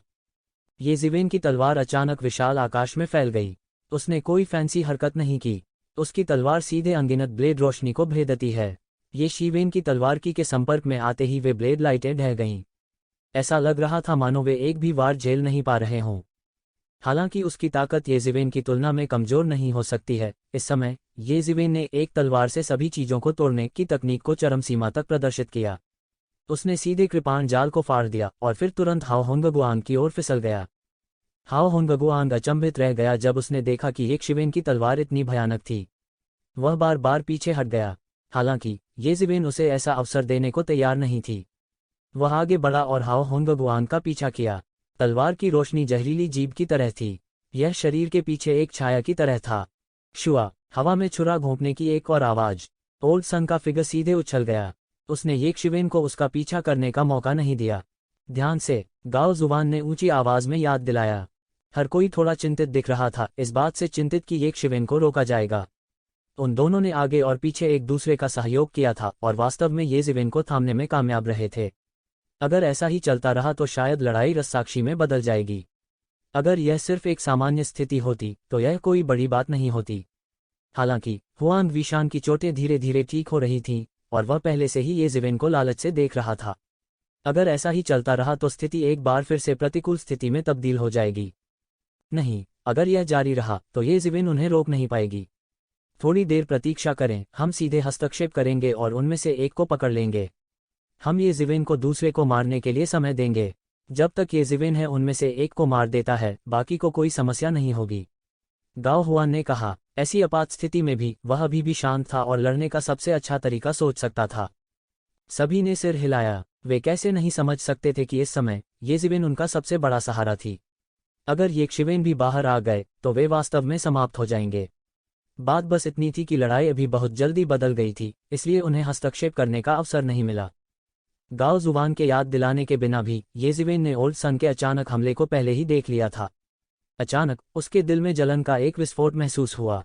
यदि यह जारी रहा तो लड़ाई केवल लंबे समय तक चलेगी और जब हुआंग विशान की चोटें ठीक हो जाएंगी तो स्थिति और भी खतरनाक हो जाएगी। भाड़ में जाओ, येजिवेन जोर से चिल्लाया और उसका शरीर हाओ होंगगुआंग की ओर उड़ता रहा। उसके दूसरे हाथ ने तुरंत अनगिनत तारों की शक्ति को इकट्ठा किया और उसे एक विशाल तारे में बदल दिया। फिर इसने ओल्ड सन की ओर बमबारी की। टकराना। ओल्ड सन को यह उम्मीद नहीं थी कि येजिवेन आमने सामने लड़ना पसंद करेगी। उसका शरीर तुरंत शून्य में चला गया, लेकिन कौन जानता था कि येकशिवेन की मुट्ठी की शक्ति उसके शरीर में बिल्कुल भी नहीं घुसी थी। ऐसा लग रहा था कि येकशिवेन ने इसे नियंत्रित किया और सीधे अपने शरीर के उस हिस्से में रुक गया। उनका शरीर लंबे समय तक शून्य में नहीं रह सका। यह केवल एक पल के लिए चला। उस क्षण के बाद उसे अपने मूल शरीर में लौटना पड़ा। और इसी समय येजिवेन की मुट्ठी अचानक फट गई, सीधे उसके शरीर में विस्फोट हो गया। पफ! बूढ़ा सूरज मुंह भर खून उगलता है। ये शिवेन की मुक्के से वह सीधे तौर पर घायल हो गया था। वह हत्या करने में अच्छा था, लेकिन उसकी युद्ध क्षमता कमजोर थी, इसलिए वह गंभीर रूप से घायल हो गया। उसकी आंखें अब भी खुली हुई थीं। उसे विश्वास नहीं हो रहा था कि एक शिवेन सिर्फ एक हमले में अपने शरीर की एकमात्र कमजोरी का पता लगा सकती है। अर्थात अवधि बहुत कम थी और इसे कायम नहीं रखा जा सकता था। इस व्यक्ति का मुकाबला अंतर्ज्ञान और युद्ध की प्रतिभा इतनी भयानक कैसे हो सकती है। ओल्ड सन को मुक्का मारने और ओल्ड सन के हस्तक्षेप को समाप्त करने के बाद ये जिवेन ने हाओ होंगगुआंग का पीछा किया। उपस्थित 3 लोगों में केवल हाओ होंगगुआंग घायल नहीं हुआ था, इसलिए ये शिवेन पहले उससे छुटकारा पाना चाहती थी। हाओ होंगगुआंग ने देखा कि ये जिवेन ने हार नहीं मानी और उसकी ओर दौड़ा। ऐसा लग रहा था कि वह गुस्से में था और चिल्लाया, कमीने। ऐसा लग रहा था जैसे उनके स्वाभिमान को ठेस पहुंची हो। उसके हाथ में ब्लेड की रोशनी सीधे एक भयानक ब्लेड तकनीक को काट देती है। ऐसा लग रहा था कि यह दुनिया को तबाह कर सकता है। वह ये जिवेन को एक झटके में मारना चाहता था। दिव्यता तुरंत ये जिवेन के शरीर से बाहर निकली और उसकी हथेली के चारों ओर लिपट गई। उसकी हथेली ने सीधे आग के बादल के गिरते आकाश हाथ को निशाना बनाया और आकाश में ब्लेड की रोशनी की ओर पकड़ लिया। गड़गड़ाहट। यह एक और भयानक टक्कर थी। उस विशाल हथेली के अंदर अनगिनत निर्वाण ब्लेड लाइटें उबल रही थीं। प्रत्येक ब्लेड का प्रकाश पहाड़ों और नदियों को अलग करने में सक्षम प्रतीत होता था। इसमें ब्लेड डाउ की सर्वोच्च इच्छा निहित थी। कोई भी कल्पना कर सकता है कि ये ब्लेड लाइट्स कितनी भयानक थीं। यदि एक सामान्य व्यक्ति को इन ब्लेड लाइटों द्वारा काटा जाता तो वह व्यक्ति खून की धुंध में कट जाता। गाओ हुआन और अन्य लोग इन ब्लेड लाइट्स की भयावहता को महसूस कर सकते थे। अगर वे ये जिवेन की जगह होते तो उनके लिए इन ब्लेड लाइट्स को झेलना बहुत मुश्किल होता। अगर वे इन ब्लेड लाइट्स का सामना कर पाते तो भी वे गंभीर रूप से घायल हो जाते। हालांकि ये जिवेन का बड़ा हाथ एक विशाल पिंजरे की तरह था। वे ब्लेड लाइट्स इस पिंजरे से मुक्त नहीं हो सकीं। ब्लेड क्यूई जो आकाश और पृथ्वी को चीरने में सक्षम थी, ये जिवेन के बड़े हाथ से मुक्त नहीं हो सकी। ये जिवेन का बड़ा हाथ और कसता जा रहा था। उसके बड़े हाथ से उन ब्लेड लाइटों को धीरे धीरे नष्ट कर दिया गया। हाओ होंगगुआंग अभी भी सख्त विरोध कर रहा था। इस समय उसके माथे पर पसीने की बूंदें सोयाबीन के आकार तक बढ़ गई थीं और बड़ी मुट्ठी भर नीचे फिसल रही थीं। वह ठंडे पसीने में भीग गया था। वास्तव में ऐसा लग रहा था जैसे उसका पूरा शरीर ठंडे पसीने से लथपथ हो गया हो। तो जिवेन ने उस पर बहुत अधिक दबाव डाला था। इस बीच ये जिवेन की लंबी तलवार पहले ही दूसरी तरफ चल चुकी थी। उसने दूसरे विभाजन का फायदा उठाया था जब हाओ होंगगुआंग का ध्यान हमला करने के लिए गया था। शुआ, तलवार की रोशनी ने नृत्य किया और एक सफेद झरना दिखाई दिया। टकराना। उस सफेद झरने ने हाओ होंगगुआंग के शरीर पर बमबारी की और उसे मौके पर ही उड़ा दिया। उन्हें एक ही झटके में गंभीर चोटें आ गई थीं। अभी कुछ ही समय पहले हुआंग वीशान की 3 लोगों की टीम के गंभीर रूप से घायल होने के साथ गहन लड़ाई समाप्त हो गई थी। मौके पर सभी सन्न रह गए। केवल जियान वुशुंग का समूह ही नहीं बल्कि कई अन्य विशेषज्ञ भी। इसी दौरान उन्होंने मारपीट का नजारा देखा तो वे भी आसपास जमा हो गए। हालांकि वे थोड़ी देर से आए और शुरुआत नहीं देखी। उन्होंने केवल लड़ाई का अंत देखा। उन्होंने केवल ये शिवेन के दृश्य को आसानी से कई लोगों को घायल करते हुए देखा। ये जिवेन को देखकर जो मैदान में एक शैतान भगवान की तरह था, हर किसी के रोंगटे खड़े हो गए। उन्होंने अपनी आंखें ये शिवेन के शरीर पर केंद्रित कीं। वे उसे साफ साफ देखना चाहते थे और उसका चेहरा याद रखना चाहते थे। किसी को पता होना चाहिए कि यह व्यक्ति एक पूर्ण पापी सितारा था जिसे उकसाया नहीं जा सकता था। जहां तक इस समय ये जिवेन के उत्कृष्ट क्षेत्र 9वें स्तर की ताकत की बात है, वास्तव में केवल कुछ ही लोगों ने इसकी परवाह की। उनकी राय में यह सिर्फ ये जिवेन कमजोर होने का नाटक कर रही थी। वास्तव में कोई भी विश्वास नहीं करता था कि ये जिवेन केवल उत्कृष्ट दायरे के 9वें स्तर पर थी। यहां तक अगर ये जिवेन केवल ट्रांसेंडेंट रियलम 9वें स्तर पर थी तो क्या वे उसकी ओर देखने का साहस करेंगे। यह एक और क्रूर देवता था। विशेष रूप से कुछ लोगों ने हुआंग वीशान और अन्य 2 को पहचान लिया। हालांकि उन तीनों ने अलग अलग काम किया। वे पहले से ही half step law manifestation realm late के चरम पर थे। ब्लड वर्ल्ड में वे थोड़े प्रसिद्ध भी थे। अब उन्हें वास्तव में ये शिवेन द्वारा कुत्तों की तरह पीटा गया था। कहने की जरूरत नहीं है, हर कोई चौंक गया था। उन्होंने तुरंत ये शिवेन के खतरे के स्तर को उच्चतम स्तर तक बढ़ा दिया। वह मूल रूप से उसी स्तर पर था जिस स्तर पर वे कुछ विधि अभिव्यक्ति क्षेत्र विशेषज्ञ थे। हालांकि ये जिवेन की युद्ध शक्ति की तुलना उन लॉ मैनिफेस्टेशन रियल्म विशेषज्ञों से नहीं की जा सकती थी, लेकिन वे लॉ मैनिफेस्टेशन रियल्म के विशेषज्ञ उन्हें आसानी से कुचल सकते थे। हालांकि ट्रांसेंडेंस रियल्म के विशेषज्ञ उन्हें आसानी से कुचल सकते थे और ये जिवेन भी उन्हें आसानी से कुचल सकते थे।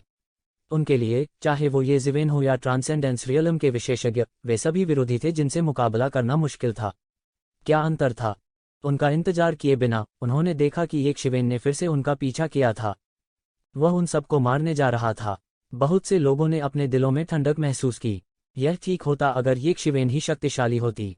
हालांकि ये शिवेन बेहद निर्दयी लग रही थी।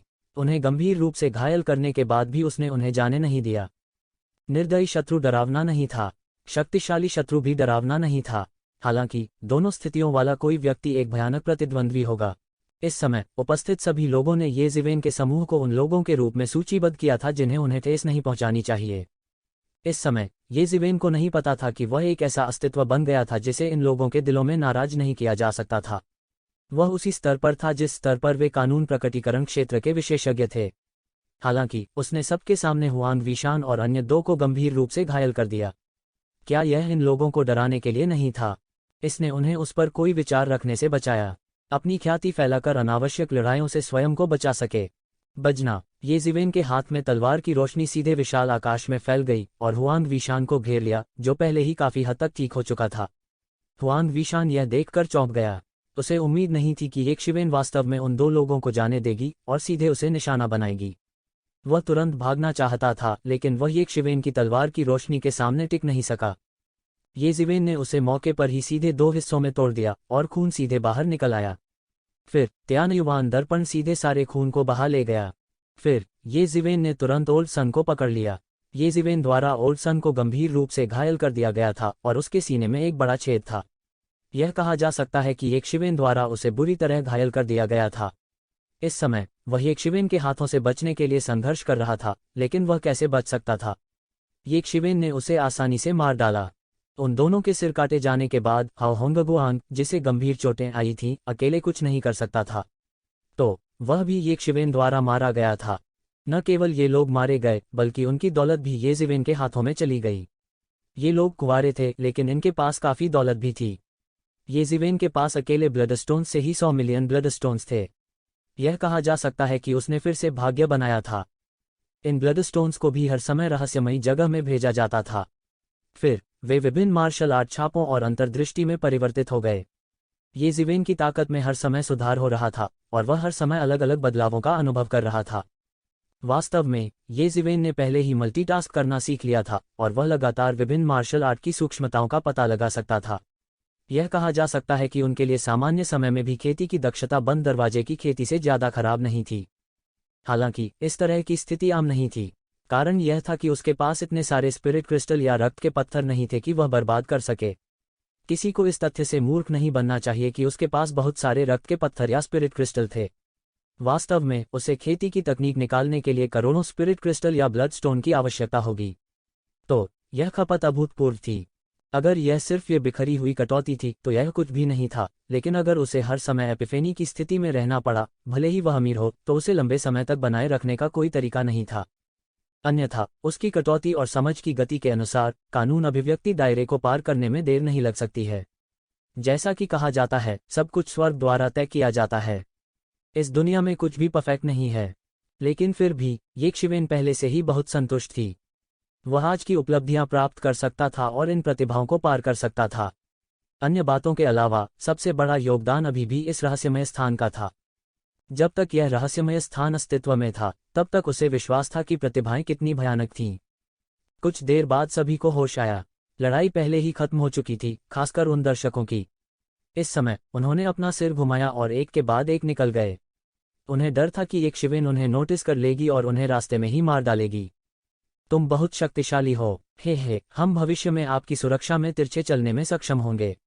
मियाओ सिसी चिल्लाया और ये जिवेन की तरफ दौड़ा। उसने एक शिवेन को अपनी आंखों से देखा जो लगभग छोटे सितारों के साथ चमक रही थी। वह बेहद उत्साहित थी। उसके लिए ये जिवेन एक भगवान की तरह था जो दुनिया में अवतरित हुआ था। जिस समय हुआंग विशान दिखाई दिया, उसे लगा कि उसका दम घुट रहा है। उसने यह भी सोचा कि अगर उसे आत्मा विनाश भी करना पड़े तो भी वह इस विकृत को अपने ऊपर दाग नहीं लगाने देगी। किसने सोचा होगा कि ये लोग अंत में ये सिवेन से पूरी तरह हार जाएंगे। उनमें से एक भी जीवित नहीं बचा था। इस समय वह एक बच्चे की तरह थी, जैसे उसने एक मजेदार खिलौना देखा हो। बकवास, यह कैसे संभव है? गाओ हुआन ने डांटा, हम नहीं जानते कि यहाँ कितने खतरे छिपे हुए हैं। केवल वे कानून प्रकटीकरण क्षेत्र के स्वामी ही ऐसी चीज नहीं है जिनसे हम निपट सकते हैं। ठीक है, मुझे नहीं पता। मियाओ सिसी ने उदास होकर कहा।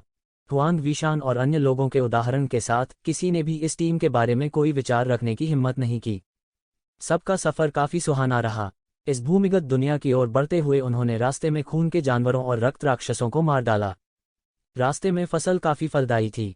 कुछ देर के लिए सभी मौज मस्ती कर रहे थे और अपने मूल उद्देश्य को भूल गए। धीरे धीरे वे लॉ मैनिफेस्टेशन रियल्म टीमों से और दूर होने लगे। जब तक ये जिवेन और अन्य लोगों ने प्रतिक्रिया व्यक्त की, वे जल्दी से उनके साथ हो लिए। एक और आधे महीने के बाद सभी ने पॉकेट वर्ल्ड के मूल में जाने का रास्ता साफ कर दिया। पॉकेट वर्ल्ड का केंद्र एक महल बन गया। यह वह स्थान होना चाहिए जहां रक्त गठबंधन के उच्च स्तरीय सदस्य रहते थे। जब ये शिवेन और अन्य पहुंचे तो कई टीमें पहले ही आ चुकी थीं। हालांकि जो लोग इस समय यहां पहुंच सकते थे वे कम से कम half step law manifestation realm initial के शीर्ष विशेषज्ञ थे। वे उत्कृष्ट क्षेत्र 9वें स्तर के विशेषज्ञ या तो रास्ते में ही मर गए या बिल्कुल नहीं आ सके। बस रास्ते में रक्त दानव सेना और रक्त पशु जनजातियां एक प्राकृतिक खाई थीं। ये जिवेन और अन्य लोगों के लिए ये रक्त बीज और रक्त बीज केवल धन इकट्ठा करने की जगह थे। एक उन्मादी वध के बाद वे भारी मात्रा में धन प्राप्त कर सकते थे। हालांकि इन ट्रांसेंडेंट रियलम 9वें स्तर के योद्धाओं के लिए भले ही वे राक्षसी थे और half step law manifestation realm के प्रारंभिक विशेषज्ञों के साथ प्रतिस्पर्धा कर सकते थे, वे केवल इस तरह के भयानक लाइनअप के सामने पराजित हो सकते थे। मूल रूप से एक बार जब वे घिरे हुए थे तो केवल मृत्यु ही उनका इंतजार कर रही थी। वे दोनों अलग अलग भाग्य वाले लोग थे। ताकत में अंतर ने उन्हें ऐसा महसूस कराया कि वे दो अलग अलग दुनिया में थे। अल्पविराम। मुख्य हॉल के अंदर ये जिवेन ने एक मशीनी जानवर को काट दिया जो कृपाण से झपट पड़ा। वह केवल थोड़ा सा हॉन्फ रहा था, लेकिन इस समय अन्य लोग सिर्फ हॉन्फ नहीं रहे थे, वे काफी खेदजनक स्थिति में भी थे। हालांकि उनकी दयनीय स्थिति के विपरीत जमीन यांत्रिक जानवरों के टूटे हुए टुकड़ों से अटी पड़ी थी।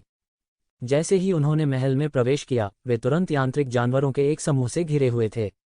उन खून के जानवरों की तुलना में ये यांत्रिक जानवर वास्तव में निडर थे। आखिरकार उनके पास अपना कोई विचार नहीं था। सारी प्रक्रिया पहले से तय कर ली गई थी। इस तथ्य को देखते हुए कि प्रवेश करते ही ये जिवेन और अन्य पर हमला किया गया था, सभी घुसपैठियों पर हमला करने के लिए पूर्व निर्धारित प्रक्रिया होनी चाहिए। ये जिवेन ने चारों ओर देखा और देखा कि मैदान यांत्रिक जानवरों के टूटे हुए टुकड़ों से भरा हुआ था। यह निश्चित रूप से न केवल यहाँ बल्कि अन्य स्थानों पर भी पूरे मुख्य हॉल में बिखरा हुआ था। हालांकि यह स्पष्ट था कि हर कोई जल्दी में लड़ रहा था और इन यांत्रिक जानवरों से बचने के बाद वे मुख्य हॉल में और अंदर चले गए। तो जिवेन और अन्य को अंतिम बैच माना जा सकता है। बाकी लोग यहाँ नहीं आ पाएंगे। यदि आगे के क्षेत्रों के विशेषज्ञ भी आ जाते तो वे समय पर नहीं बन पाते। सारी अच्छी चीजें शायद पहले ही लुट चुकी होंगी। जाओ चलो, हम पहले से ही पिछड़ रहे हैं। अगर हम धीमे हैं तो इस मुख्य हॉल में ब्लड एलायंस द्वारा छोड़ी गई अच्छी चीजें हमारी नहीं होंगी। सिकोयान ने अधीरता से कहा। उसने तुरंत मोर्चा संभाला और बाहर निकल गया। अन्य लोगों ने भी उसका अनुसरण किया। उनके जाने के कुछ ही समय बाद महल के प्रवेश द्वार पर खून से रंगी कई आकृतियां दिखाई दीं। जैसे ही उनमें से एक ने अपना हाथ हिलाया, पूरे महल का कांसे का दरवाजा धीरे धीरे बंद होने लगा। बगल के एक हॉल के बाहर ये जिवेन और अन्य लोग घात लगाकर बैठे थे। साइड हॉल के अंदर दर्जनों मशीनी जानवर जमीन पर निश्चल पड़े थे। ये मशीनी जानवर रक्त के दैत्यों और रक्त के दैत्यों से भिन्न थे क्योंकि वे जीवित प्राणी नहीं थे। जब तक उन्हें परेशान नहीं किया जाता वे जमीन पर लेट सकते थे और 10,000 साल तक हिल नहीं सकते थे। वे अपने शरीर की ऊर्जा को बनाए रखने के लिए अपने शरीर में रक्तकोर पर निर्भर थे। जब तक रक्तकोर की ऊर्जा बनी रहती है तब तक वे किसी भी समय पागल हो सकते हैं। साइड हॉल के गहरे हिस्से में दर्जनों हथियार प्रदर्शित किए गए थे। हालांकि यह अज्ञात था कि कितने साल बीत चुके थे, फिर भी वे पृथ्वी स्तरीय उपकरणों से संबंधित आभा के फटने को बुझाते थे। 1 दर्जन से अधिक हथियारों की यह पंक्ति वास्तव में एक पृथ्वी श्रेणी का आकाशीय उपकरण थी। कोई सोच सकता है कि यह कितना मूल्यवान था। किसी को पता होना चाहिए कि यहाँ तक कई ट्रांसेंडेंस रियलम विशेषज्ञ जो नीचे और बाहर थे, उनके पास पृथ्वी क्लास सेलेस्टियल डिवाइस नहीं था। वे इसे खरीदने के लिए बहुत पैसा खर्च करेंगे लेकिन इसे प्राप्त नहीं कर सके। आमतौर पर भले ही उनके पास पृथ्वी श्रेणी का दिव्य उपकरण हो, वे इसे अपने स्वयं के उपयोग के लिए रखना पसंद करेंगे। बहुत कम लोग इसे बेचना पसंद करेंगे। ब्लड वर्ल्ड में जीनियस स्वाभाविक रूप से आम लोगों से अलग थे। उनमें से अधिकांश के पास अपना स्वयं का पृथ्वी वर्ग का आकाशीय उपकरण था। हालांकि यह निर्विवाद था कि ये दर्जन खगोलीय उपकरण पहले से ही एक महान भाग्य थे। एक बार जब हम एक कदम उठाते हैं तो हमें इन यांत्रिक जानवरों को एक झटके में हराने की पूरी कोशिश करनी चाहिए और फिर उन उपकरणों को दूर ले जाना चाहिए। ये जिवेन ने अपनी आंखें मूंद लीं और कहा, पास में योद्धाओं के कई समूह हैं।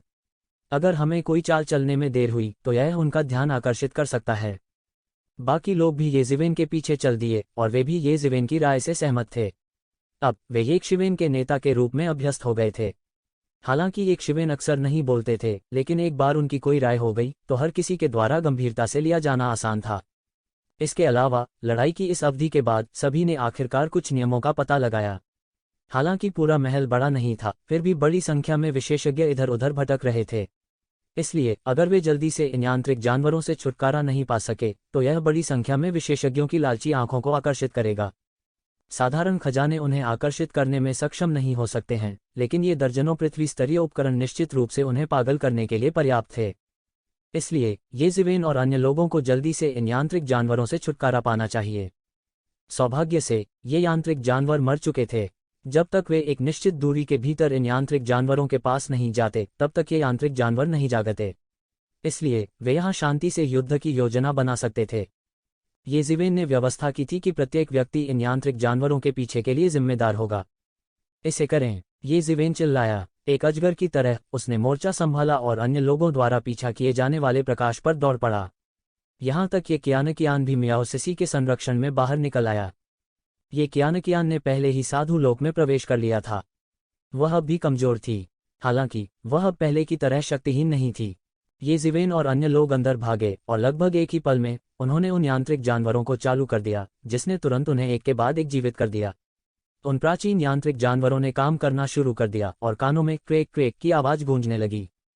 हुश! येज़िवेन ने अपनी तलवार उठाए और 10 मीटर लंबी स्वॉर्डलाइट निकाली, सीधे एक यांत्रिक जानवर को काट दिया जो टुकड़ों में रेंगने ही वाला था। ये यांत्रिक जानवर शायद स्थिति को समझ नहीं पाए और उनके टुकड़े टुकड़े कर दिए गए। इस समय दूसरों ने भी अपनी चाल चल दी। बहुत से मशीनी जानवर तब जागे थे जब उनके टुकड़े टुकड़े कर दिए गए थे। उनके पास कुछ करने का समय भी नहीं था। यहाँ तक अगर एक या दो ऐसे थे जिन्होंने अपनी वसूली पूरी कर ली थी, तो वे समूह के घेराव का मुकाबला नहीं कर सकते थे। थोड़ी ही देर में वे पूरी तरह से मारे गए। इस बार यह बहुत चिकना था। सभी के सहयोग से उन्होंने लगभग बाहरी दुनिया को सचेत नहीं किया और इन यांत्रिक जानवरों को साफ कर दिया गया। यहाँ 13 पृथ्वी स्तरीय आकाशीय उपकरण हैं, हम में से प्रत्येक को 2 मिलेंगे और शेष एक येशिवेन को दिया जाएगा। क्या आपको कोई आपत्ति है? गिनती के बाद गाओ जुवान ने कहा। मुझे कोई आपत्ति नहीं है। कोई आपत्ति नहीं, ठीक है। सब ने हामी भी भरी। उन्हें इस बंटवारे पर तनिक भी आपत्ति नहीं थी।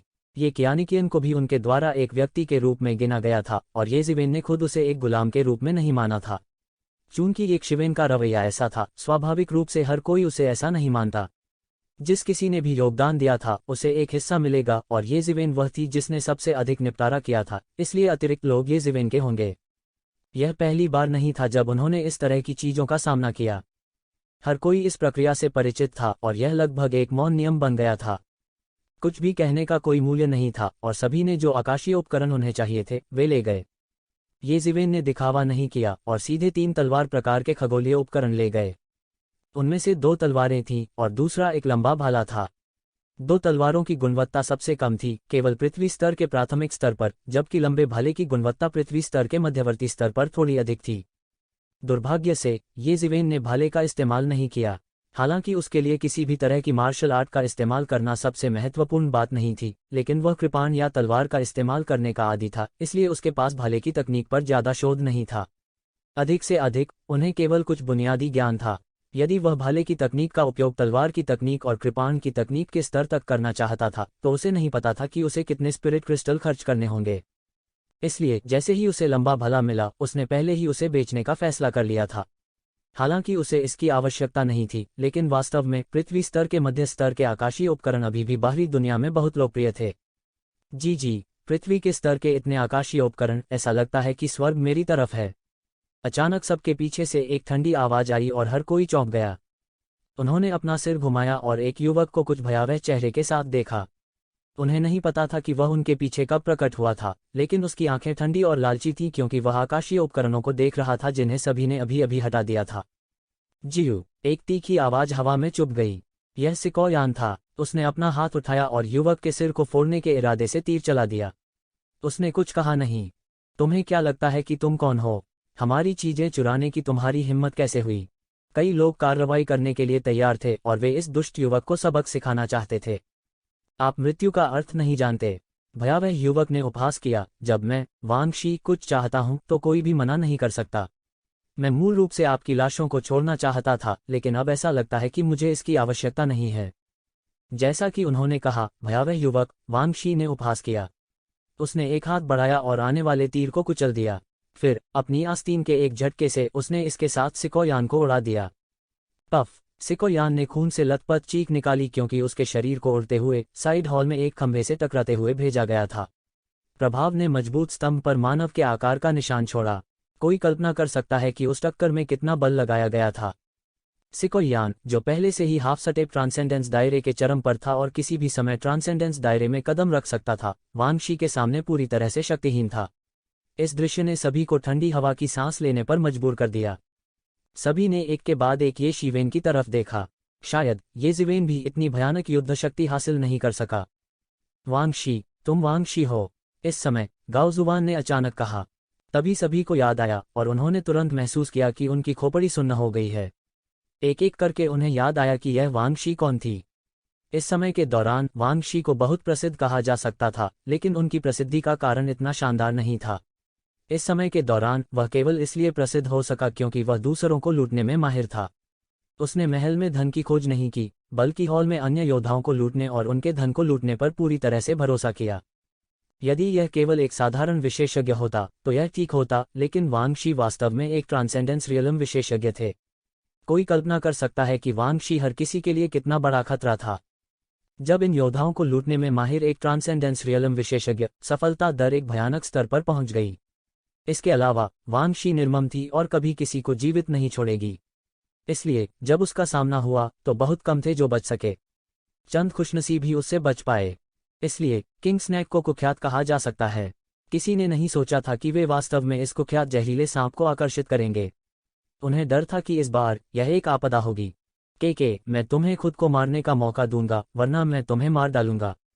चुनो। वांगशी अपने हाथों को उसकी पीठ के पीछे करके खड़ा था, जैसे कि उसने पहले से ही सबका ख्याल रखा हो। हालांकि यह समझ में आया, यदि ट्रांसेंडेंस क्षेत्र के विशेषज्ञ को ट्रांसेंडेंस क्षेत्र के नीचे के योद्धाओं का सामना करते समय सावधान रहना पड़ता है, तो इसका मतलब केवल यह हो सकता है कि यह ट्रांसेंडेंस क्षेत्र विशेषज्ञ बहुत अक्षम था। ट्रांसेंडेंस रियलम के नीचे के विशेषज्ञों का सामना करते समय ट्रांसेंडेंस रियलम के विशेषज्ञों को अत्यधिक लाभ हुआ।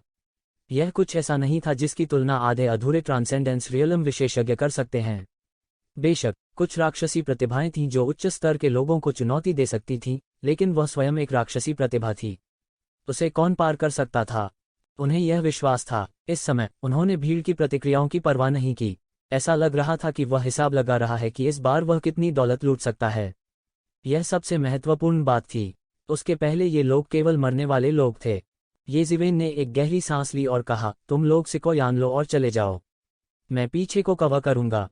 हम ऐसा कैसे कर सकते हैं? हम आपको कैसे पीछे छोड़ सकते हैं? मियाओ सिसी असहमत होने वाले पहले व्यक्ति थे। इस समय के दौरान उन्होंने वास्तव में ये जिवेन और सिकोयान को सच्चे सहयोगी के रूप में स्वीकार किया था, न कि केवल अस्थायी सहयोगी के रूप में। तुम्हारे यहाँ रहने का क्या फायदा है? तुम उसकी एक चाल भी नहीं रोक सकते। समय आने पर वह फिर भी तुम्हें पकड़ लेगा। बिना कुछ लिए मरने के अलावा कोई फायदा नहीं है, ये जिवेन ने शांति से कहा। अगर यहाँ कोई था जो वांगशी को वापस पकड़ सकता था, तो निस्संदेह वह वही होगा। एक ट्रांसेंडेंस रियलम विशेषज्ञ को केवल संख्या से नहीं हराया जा सकता है। पहले हुआंग विशान का सामना करते समय अगर हर कोई सेना में शामिल हो जाता तो वे उसका विरोध करने और यहाँ तक उसे घायल करने में सक्षम हो सकते थे। हालांकि अब वांगशी का सामना करते समय जीत का कोई मौका नहीं था, चाहे कितने भी लोग हों। यह कानून का प्रकटीकरण क्षेत्र था, एक बिल्कुल नया क्षेत्र। इन प्रतिभाओं के लिए यह केवल दायरे से एक कदम दूर हो सकता है। हालांकि दायरे से दूर इस कदम ने उन्हें दो अलग अलग दुनियाओं में अलग कर दिया। प्रमुख समुद्री क्षेत्रों में पारलौकिक क्षेत्र को केवल युवा पीढ़ी के विशेषज्ञ माना जा सकता है। हाफ स्टेप लॉ मैनिफेस्टेशन को केवल युवा पीढ़ी के विशेषज्ञों में सर्वश्रेष्ठ माना जा सकता है। केवल वे लोग जिन्होंने कानून प्रकटीकरण के दायरे में प्रवेश किया था, उन्हें एक बड़ा शॉट माना जा सकता है और प्रमुख समुद्री क्षेत्रों में उनका स्थान है। आधे अधूरे कानून के प्रकटीकरण को केवल एक महत्वहीन आंकड़ा माना जा सकता है। उन्होंने एक दूसरे को देखा। इस समय वे स्वाभाविक रूप से जानते थे कि एक शिवेन सही थी। वह उनमें सबसे मजबूत था। उनकी तुलना में वह बिल्कुल भी समान स्तर पर नहीं था। अगर कोई था जो वांगशी को रोक सकता था और उन्हें भागने दे सकता था, तो वह व्यक्ति ये जिवेन होना चाहिए। यदि उनमें से कोई भी रुक जाता तो वे वांगशी के हमले का विरोध नहीं कर पाते। अंतिम परिणाम कुल विनाश होगा, कोई बदलाव नहीं होगा। मेरी बात सुनो, तुम्हारे जाने के बाद मैं सुरक्षित पीछे हट सकता हूँ, ये जिवेन ने कहा। वांगशी ने केवल एक मुस्कान के साथ सभी को देखा। यहाँ तक अगर हर कोई उसके सामने बिंदुओं को जोड़ने की कोशिश कर रहा था तो उसे बिल्कुल भी परवाह नहीं दिख रही थी। दूसरे शब्दों में, इससे कोई फर्क नहीं पड़ा। सबका कनेक्शन देखकर ऐसा लगा जैसे बिल्ली चूहे को खाने से पहले चिढ़ाती है। उनकी राय में सब कुछ नियंत्रण में था। ये जिवेन की बात सुनो, जियान वुशुंग ने अपने दांत पीसते हुए कहा। इस समय वे ये शिवेन की बिल्कुल भी मदद नहीं कर सकते थे। इसके बजाय वे उसका बोझ बन जाते। सभी ने नफा नुकसान तौला। ऐसा लग रहा था कि यह मामला था, अगर वे रुक भी जाते तो भी वे एक शिवेन की ज्यादा मदद नहीं कर सकते थे। चूंकि यह मामला था, वे केवल पीछे हट सकते थे। इस समय सभी ने वांगशी को अपनी आंखों में घृणा से देखा। ऐसा लग रहा था जैसे वे उसके चेहरे को अपने मन में अंकित करना चाहते हैं। यदि ये शिवेन के साथ वास्तव में कोई दुर्घटना होती है तो वे निश्चित रूप से बाद में उसका बदला लेने का अवसर पाएंगे। वे कानून के घोषणापत्र के दायरे से केवल एक कदम दूर थे।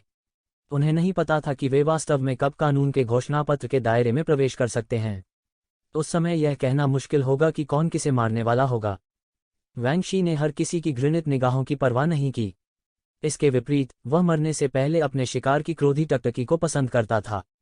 इसने उसे एक अजीब सी खुशी दी। एक बार फैसला हो जाने के बाद भीड़ ने संकोच नहीं किया और तुरंत तितर बितर हो गई। हालांकि वांगशी का उनका पीछा करने का इरादा नहीं था। लड़के, तुम काफी बहादुर हो। मेरे हाथों कई लोग मारे गए हैं और उनमें से कई तुम्हारे जैसे दस्ते थे, लेकिन उनमें से कोई भी तुम्हारे जैसा नहीं था। कितना दिलचस्प है। इसे क्या कहा जाता है? दोस्ती, है ना? वांगशी अंधेरे में एक जहरीले सांप की तरह भयावह रूप से मुस्कुराए। इस समय वांगशी हानिरहित लग रहा था, लेकिन ये जिवेन ने उसे कम आंकने की हिम्मत नहीं की। उसके शरीर का सारा जैन युआन एक पल में ऊपर उठ गया और उसके शरीर से बाहर निकल गया। उनकी भव्य आभा से उनके पैरों के नीचे की जमीन खिसक गई थी। ठीक है, मैं तुम पर अपनी सांस बर्बाद नहीं करूंगा। अगर हम और देर करते हैं तो उन्हें पकड़ना मुश्किल हो जाएगा। वांगशी मुस्कुराए। अपनी ताकत से उनके लिए उन्हें पकड़ना आसान था। यदि वे बाहर होते, भले ही वे आगे भागते, तो भी वह उन्हें पकड़ लेता। हालांकि इस जटिल महल में उनका पीछा करना आसान नहीं था। यदि आप वहां जाना चाहते हैं तो पहले मुझसे पूछें, ये जिवेन ने अपनी आंखों में दृढ़ दृष्टि से कहा। उसने एक कदम उठाया और वांगशी के सामने खड़ा हो गया। आपसे पूछें, आपको पहले मेरी एक चाल को रोकना होगा।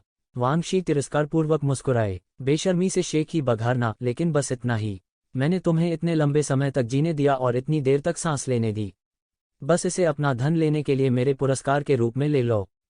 बोलते समय वांगशी अचानक हिल गए। शुआ की आवाज के साथ उसकी आकृति अचानक एक शिवेन के सामने आ गई और उसकी मुट्ठी अचानक नीचे गिर गई।